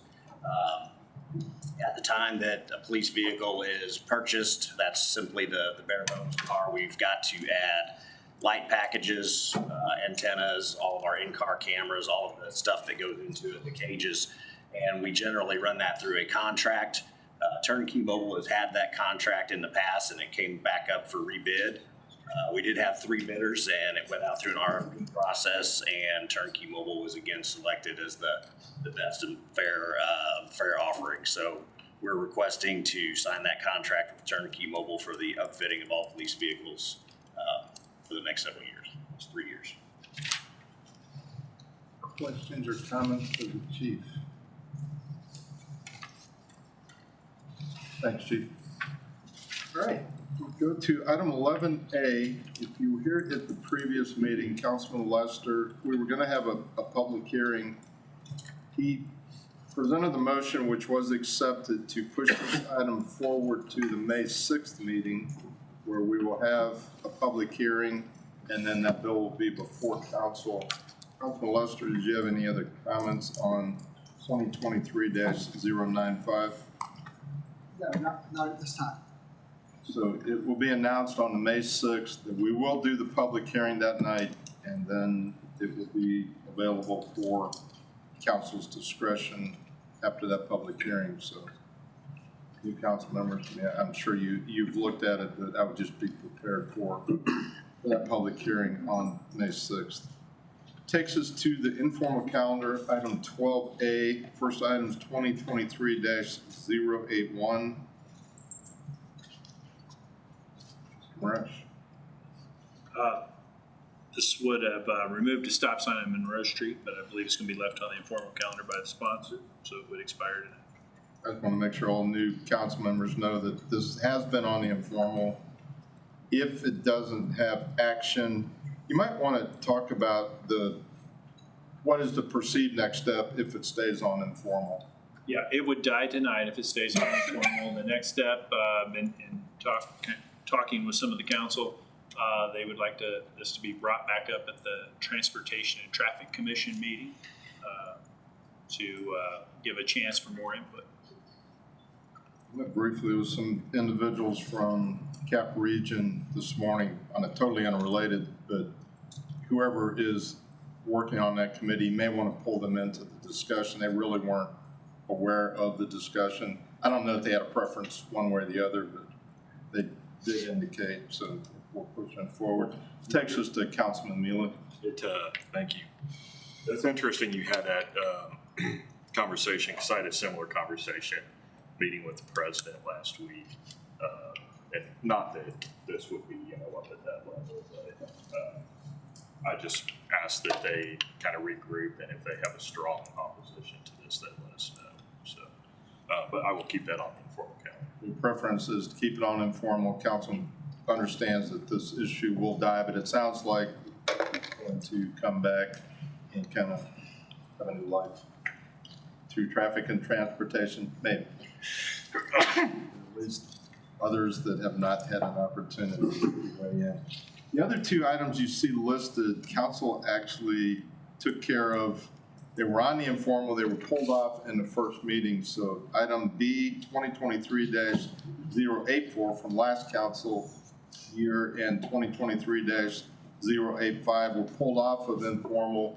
Both of those were approved, so they no longer need. Obviously, we had to put them on here in case they were pushed forward to the new council. So you and I need to act on those. They've already been taken care of by former council. So it takes us to item 13A, resolution 2024-1. A resolution authorizing the city of Jefferson to apply for a transportation alternatives program grant. Mr. Marish. Thank you. Basically, the next three are related to grants that MoDOT administered called Transportation Alternative Program grants. But basically, we, as these grants come available, we apply. Typically, you're limited to three grant applications as an entity. So we have three here tonight. We look at the scoring that is proposed and try to then fit our projects to that scoring to do the best we can. So we're competing against others in the region for these funds. So this first one is along Bolivar Street, so we call it the side path, new term that's being used in our new master plan for pedestrian bicycle type improvements. But basically there's gaps along Bolivar Street where there's been some extended sidewalk built. This would fill in those gaps. And then we're also in the same process working with MoDOT as we cross the highway bridge there by the new hotel. They've indicated that they would look at expanding a sidewalk when they rehab that bridge there. So that's what the first grant is. Be happy to answer any questions. We'd be matching these out of our sales tax H grant matching. Okay, and just for new council members, again, you've been at meetings. Bills pending would automatically be on the table for council's discretion to put it on informal, vote on it. Resolutions need formal action if you want to lay them on the table. We'll have to have a motion and a second. You put them in front of the body, but we'll do questions first if there are any, or if someone has a motion, we can get it on the table for further discussion and action. I would move for a motion to discuss. So a motion to approve? Yes. A second. We've got a motion and a second. So you have before you resolution 2024-1. Is there any additional comment? I just have a little question. Matt, did they give a timeline on the rehabilitation of that bridge? I don't know it off the top of my head right now, but it's would be coming up. And so if you go up there now, the bridge is wider than it needs to be for 2 lanes of traffic, and there's some small sidewalks on each side of it. So they'd be pushing the traffic over and allowing for a wider sidewalk on one side. A positive vote on this resolution. Does that help it further along? I don't know that it does necessarily with MoDOT on the bridge rehab aspect of it. Thank you. But we would tie in so it's easily converted into side. Thanks. Any other comments on resolution 2024-1? Do a roll call vote then, please. Allers? Aye. Hazelton? Aye. Job? Aye. Lester? Aye. Michael? Aye. Mealy? Aye. Schwartz? Aye. Spencer? Aye. Spicer? Aye. Young? Resolution is adopted. Great, thank you. Takes us to item 2024-2. A resolution authorizing the city of Jefferson to apply for a transportation alternatives program grant. Mr. Marish. Yeah, thank you. So the same general information applies, but this is a different location along along Southwest Boulevard from basically the Greenway back towards Tower.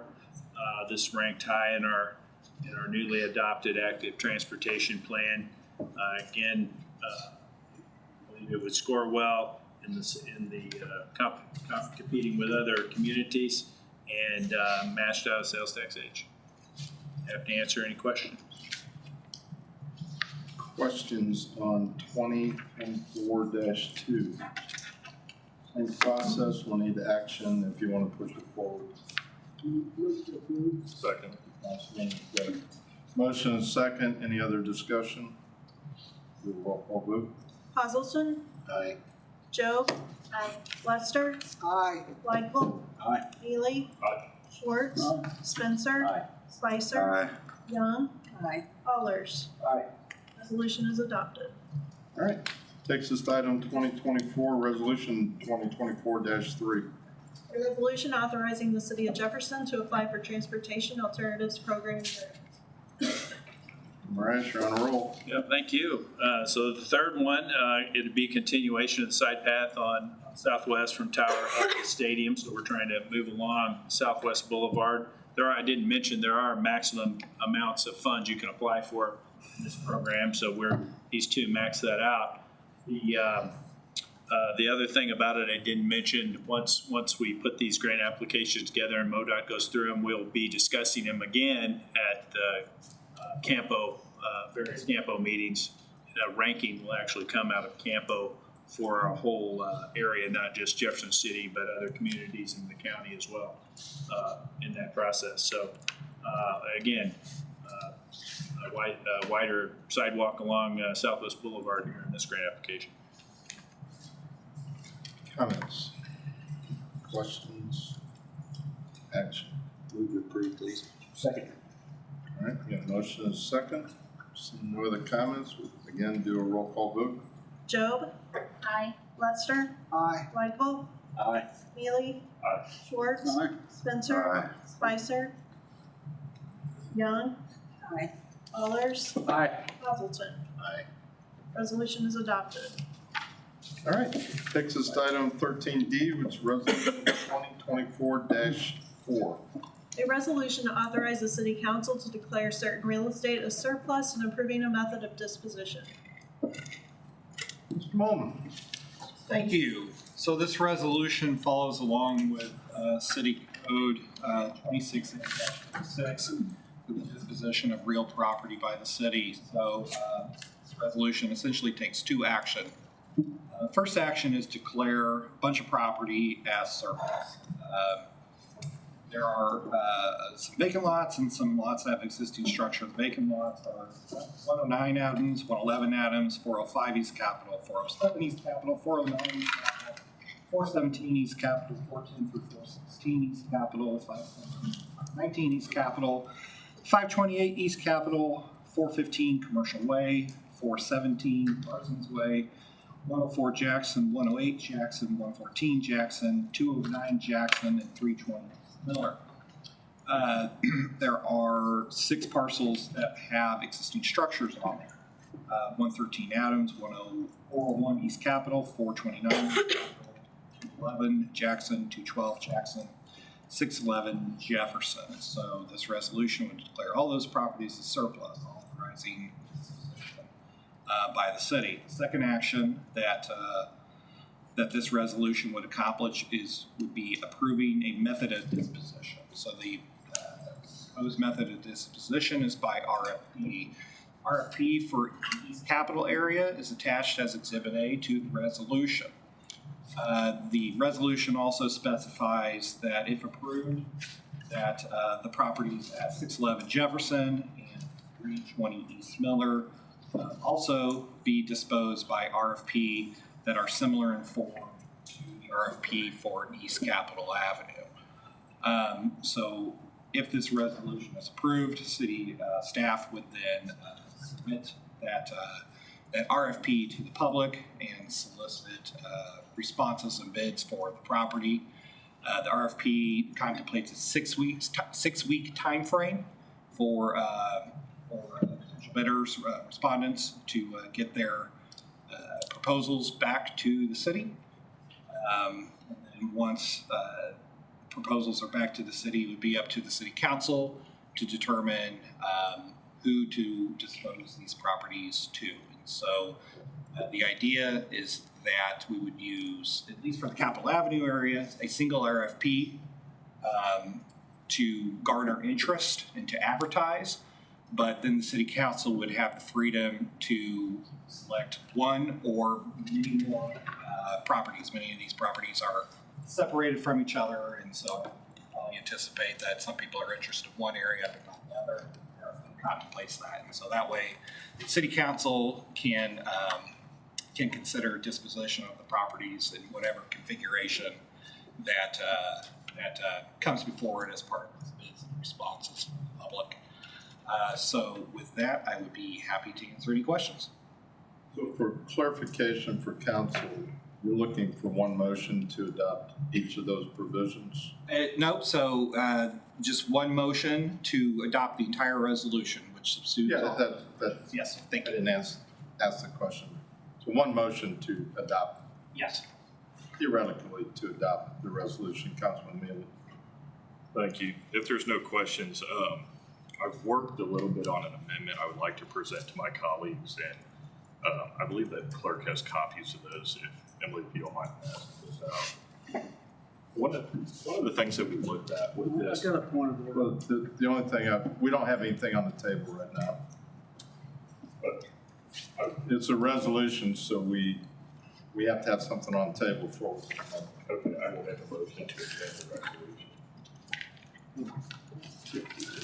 So we need on the table. Thank you. What we need to do is lay the original resolution as was discussed on the table. Then we have an item that can be amended by any member of council.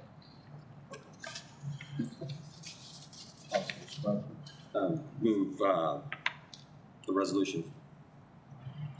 Second. So what you have before you is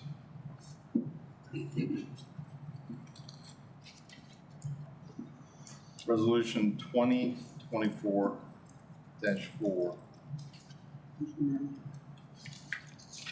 Councilman Schwartz.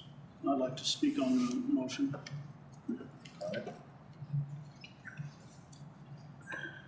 For my new colleagues and folks in the audience, I think the last 72 hours have been quite a whirlwind, really. This has been something going on since, if my math is right, since 2016, where we've had proposals through the Housing Authority, and then 2022 rolled around, and I think there were 3 sitting members on this city council that were involved in that. So 70% of us have never had discussions about the RFP, this process. And I think it's a contentious issue. It's something that needs to be discussed in very fine detail. I think we have a situation that folks believe that there should be for lack of a better term, a pecking order for whether you escrowed or whether you want to rehabilitate or whether you want to demolish. And I think all those things are fine. They should be on the table.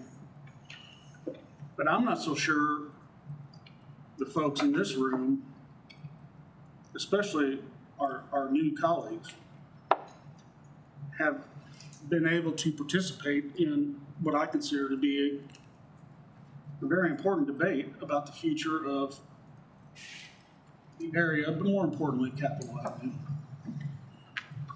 And I believe that, and I just want to echo some of the testimony we've heard tonight. Mrs. Deeds said the RFP needs to be reworked. Mr. Sokoloff said we need to reconsider the RFP. And then in the email that Mr. Smith provided for us, He said 4 new council members are now on this council after an election in which city transparency was on the ballot. Fair enough, I agree with that statement. I think city transparency was on the ballot.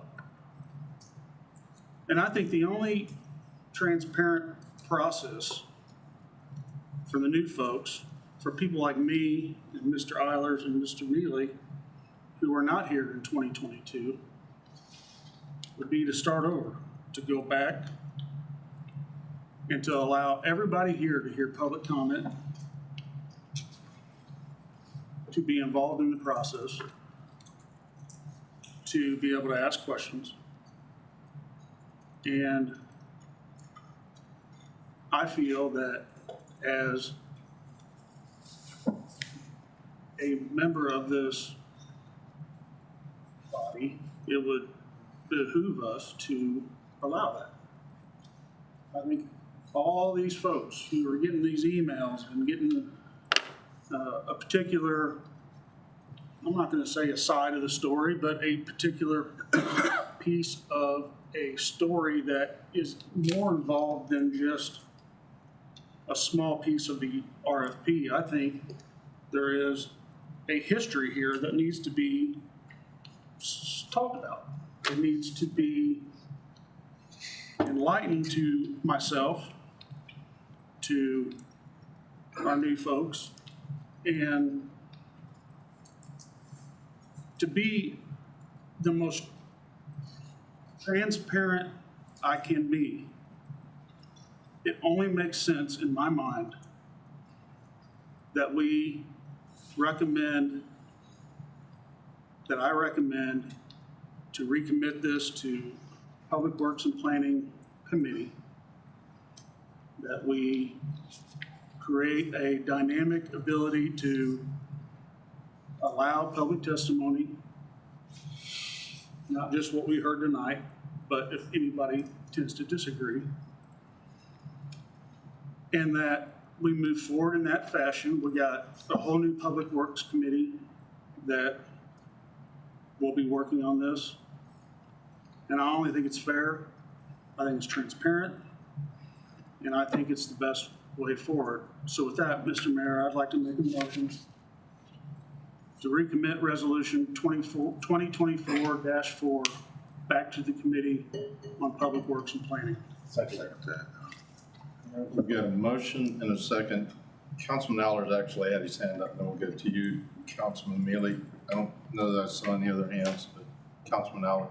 I just wanted to piggyback on, and I agree with Councilman Schwartz on that, is being on the council for only a year.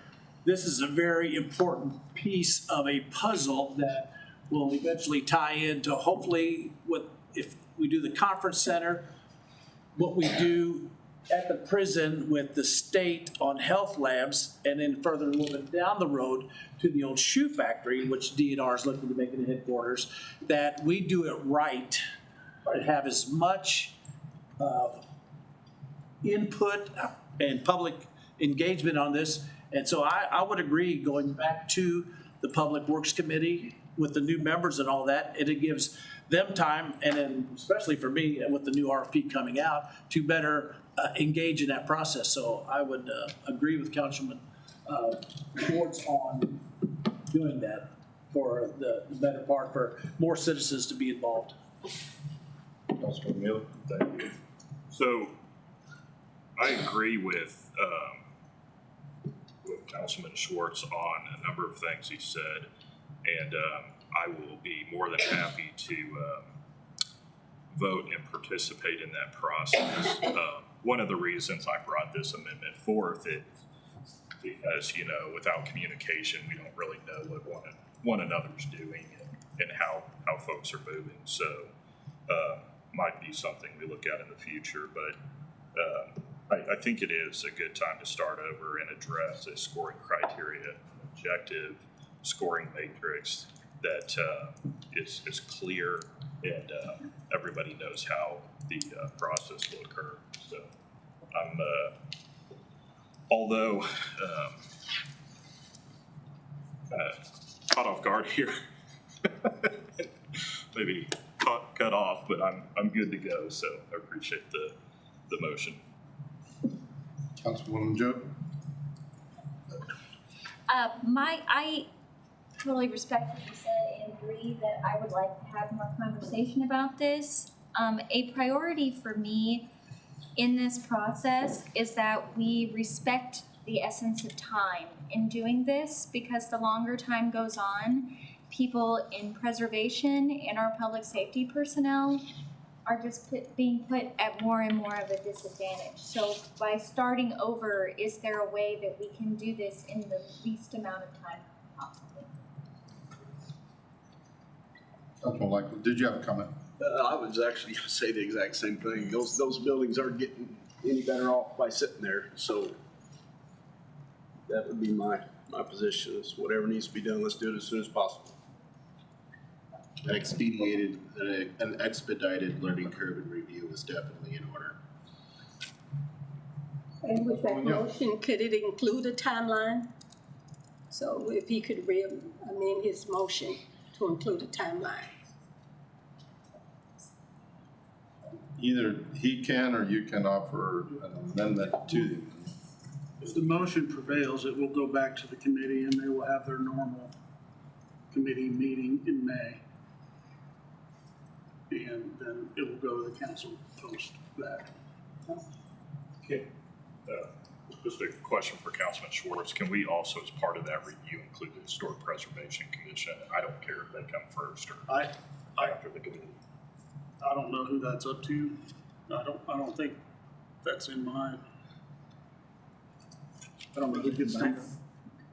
They can be, anybody can come to the committee meetings, so yeah, but whether the it's Historic Preservation Committee is a committee of themselves, and my question is could they have an opportunity to discuss? I can amend my motion to refer to both, if you would like for me to do that. I think it would be just Schwartz.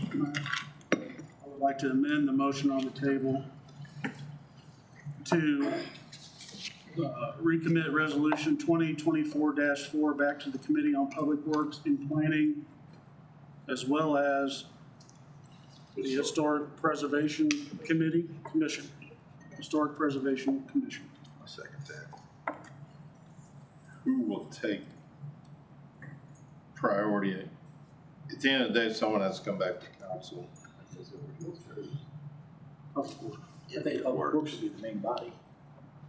So you want Historic Preservation to report to Public Works on what they see and then be a part of the process of public. Historic Preservation meets on the second Tuesdays of the month. That's May 14th. Traditionally, Public Works and Planning meets on it's the Thursday after the first meeting of the City Council. That in May is the 9th. So if the Public Works and Planning Committee is waiting on the Historic Preservation Committee to meet, that would put into June 6th, I believe. So back to the City Council June 17th. Unless, of course, there are special meetings called, but that's the calendar. So, Councilman Allard or Councilman Lester, who seconded the Councilman Spicer? Are you comfortable with the change in the motion? Councilman Lester, did you have a comment? Just, I don't know why we put it off like that. To me, it would come before both of those, the commission and Public Works and Planning, or Public Works and Planning and Commission, and then there'll be the testimony of both of those, and then it will come back to the council. I don't know why one before the other would matter.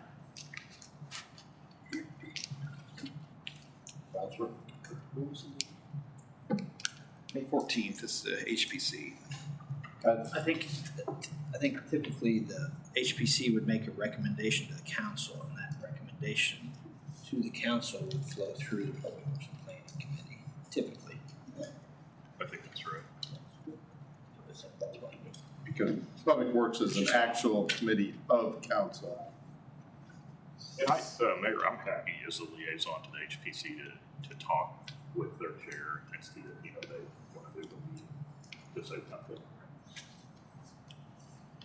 So doing prior to public works, I would say.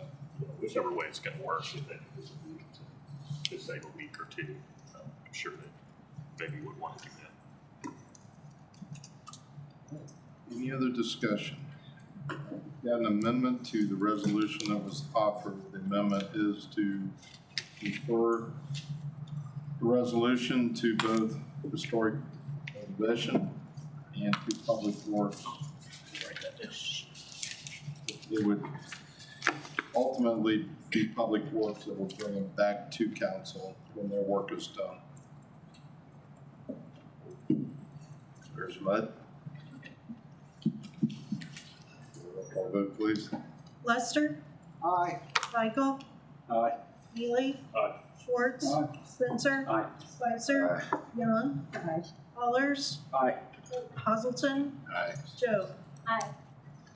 And we have amended resolution, so we need to adopt that, or is that action? No, so that motion was a motion. That is the motion. Oh, yeah, that was the motion to recommit, which takes care of the Take business. precedent. Yeah.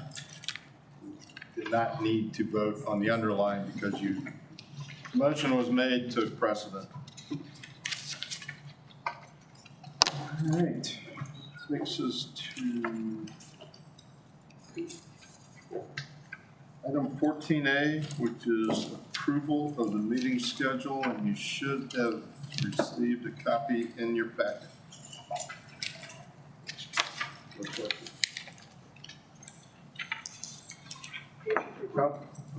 Councilman Spencer and then Councilman Neal.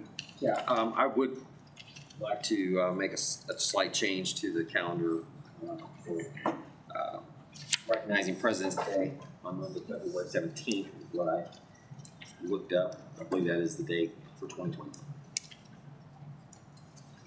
So, 2024. 2025, excuse me. So your amendment is to amend it to move the 17th. Everybody clear on the suggestion that we avoid President's Day? We did do that in 2024, so the recommendation. Yep. Recommendation is to move the February 17th to February 18th. Everything else would be as printed in before you. Second.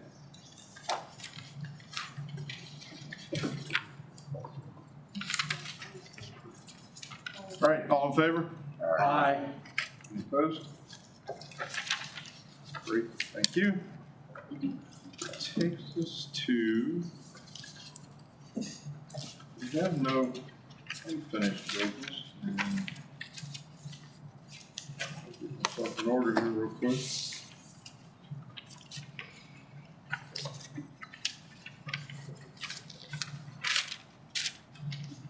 Right, that takes us to the committee meetings. We do those in alphabetical order. All the changes on council, we'll go through them one at a time. First meeting that I'll go ahead and call to order is the admin committee. Councilman Allers was vice chair of admin last year, so he will chair this meeting. So I'll turn it to you, Councilman Allers. Mr. Mayor, I call to order the administration committee for nominations for officers. I'll recognize Councilman Schwartz. I move to nominate Jeff Eilers as chairman of the administration committee. Second. I have a motion and a second to nominate Jeff Eilers as chair of the administration committee. Do I do a roll call or? Further nomination. For nomination for chair? Ask for further, if there's any further. Are there any further nominations for chair of administration committee? Hearing none, do I do a roll? All in favor? Oh, just all in favor? And it's just for the 5 Members of the administration committee, the vote. So that would be Allers, Lester, Young, Spicer, and Schwartz. So all those in favor, say aye. Aye. Any opposed? Thank you all very much. I will take nominations for vice chair of administration. Councilman Schwartz. I move to nominate Councilman Spicer as vice chair of the administration committee. I'll second that. Are there any other nominations for vice chair of administration committee? Hearing none. All those in favor say aye. Aye. Any opposed? Thank you all very much. All right, the second one is annexation committee. All 10 council members serve on that committee, so we'll need a nomination for chair. That can come from anybody on council. Councilman Allers. I would nominate Scott Spencer to chair that committee. Second. All right, I guess I as chair, are there any other nominations? So all in favor of Councilman Spencer, say aye. Aye. Opposed? All right, it takes us to Finance Committee.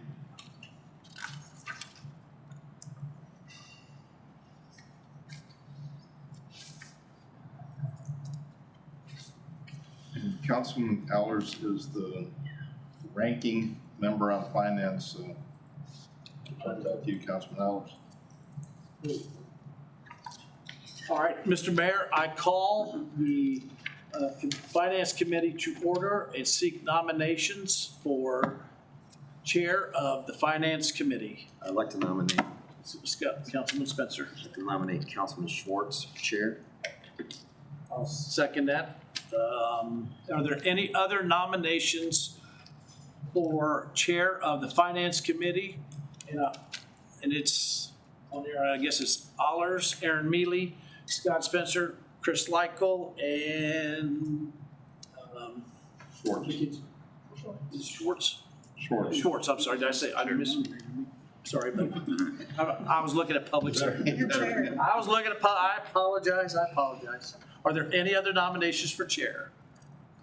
Hearing none, all those in favor say aye. Aye. Any opposed? All right.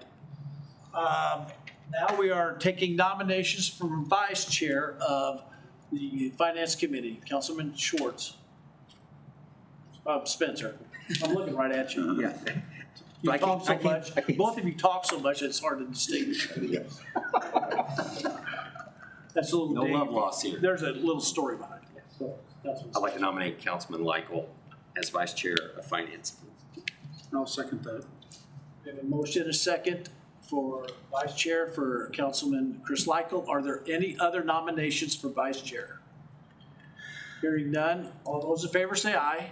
Aye. Any opposed, say nay. Motion carries. Need to adjourn the meeting. Mr. Mayor, I adjourn the 2024-2025 Administration and Finance Committees. Should I have done one without the other? We all know your intent, Councilman. All right, Public Safety, the ranking member is Councilman Mealy, so we're gonna turn it over to you, and I don't know if you learned anything from your colleague there, but it's yours. You know, I'm worried I'm gonna do worse. The fun starts, I hear it already. I'll open up the Public Safety Committee and open up nominations for Chair of the Public Safety Committee. I'd like to nominate Councilman Lykel for chair of public safety. Second. All right, so just, you've all got the list there, but it's Hazelton, Mealy, Young, Lykel, and Joe would be voting on this. So I'll turn that to you, Councilman. Yep. All in favor, or any other nominations? All in favor, say aye. Aye. Motion carries. Now we'll entertain a motion for vice chair of the Public Safety Committee. Would you like to nominate Councilman Neely for vice chair? Councilwoman Joe, I just said McKenzie, sorry. That's okay. I prefer that, honestly. Are there any other nominations? Seeing none, all in favor say aye. Aye. Motion carries. And I would like to close the meeting of the Public Safety Committee. Thank you very much. Public Works and Planning, senior member is the current chair, Councilman Spencer. Yes, I'd like to open up the Public Works and Planning Committee meeting. First order of business is to elect a chair of Works and Planning. I'd like to nominate Scott Spencer for chair. Works. Second. Is there any other nominations for Public Works? Yes, I would like to nominate Councilman Lester. Is there a second? I'll second that. You're not sure. Oh, I'm sorry. I can't do that. My apologies.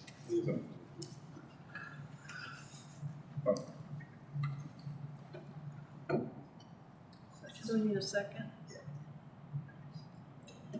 Yeah, Councilman Mealy's not on the committee. Oh, I know, so if no one seconds, then. Just dies for lack of second.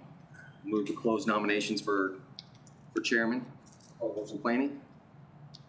All those in favor, say aye. Any opposed? Okay. Next order of business will be election of vice chair. I'd like to nominate Councilman Randy Hoselton, vice chair. And I would second that motion. Any other nominations for vice chair? I'll nominate Councilman Lester. Is there a second? Okay. No second. Move for approval. All those in favor say aye. Aye. Those opposed, same sign. I move to adjourn Public Works and Planning Committee meeting. Okay. Then the other two, the Campo you saw on your list, there, we have 4 slots on Campo, so Councilman Allers, Councilman Leichel, Councilman Spencer, Councilman Lester, and I appreciate everybody that serves on that. That is a very critical group for our city.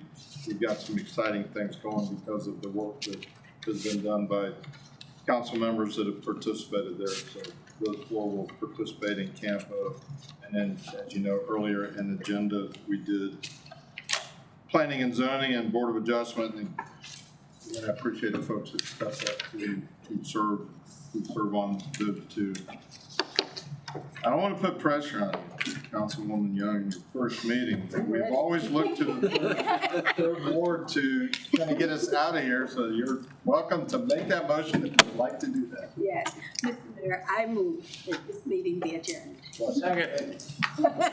All in favor, say aye. Anybody opposed, you're welcome to stay.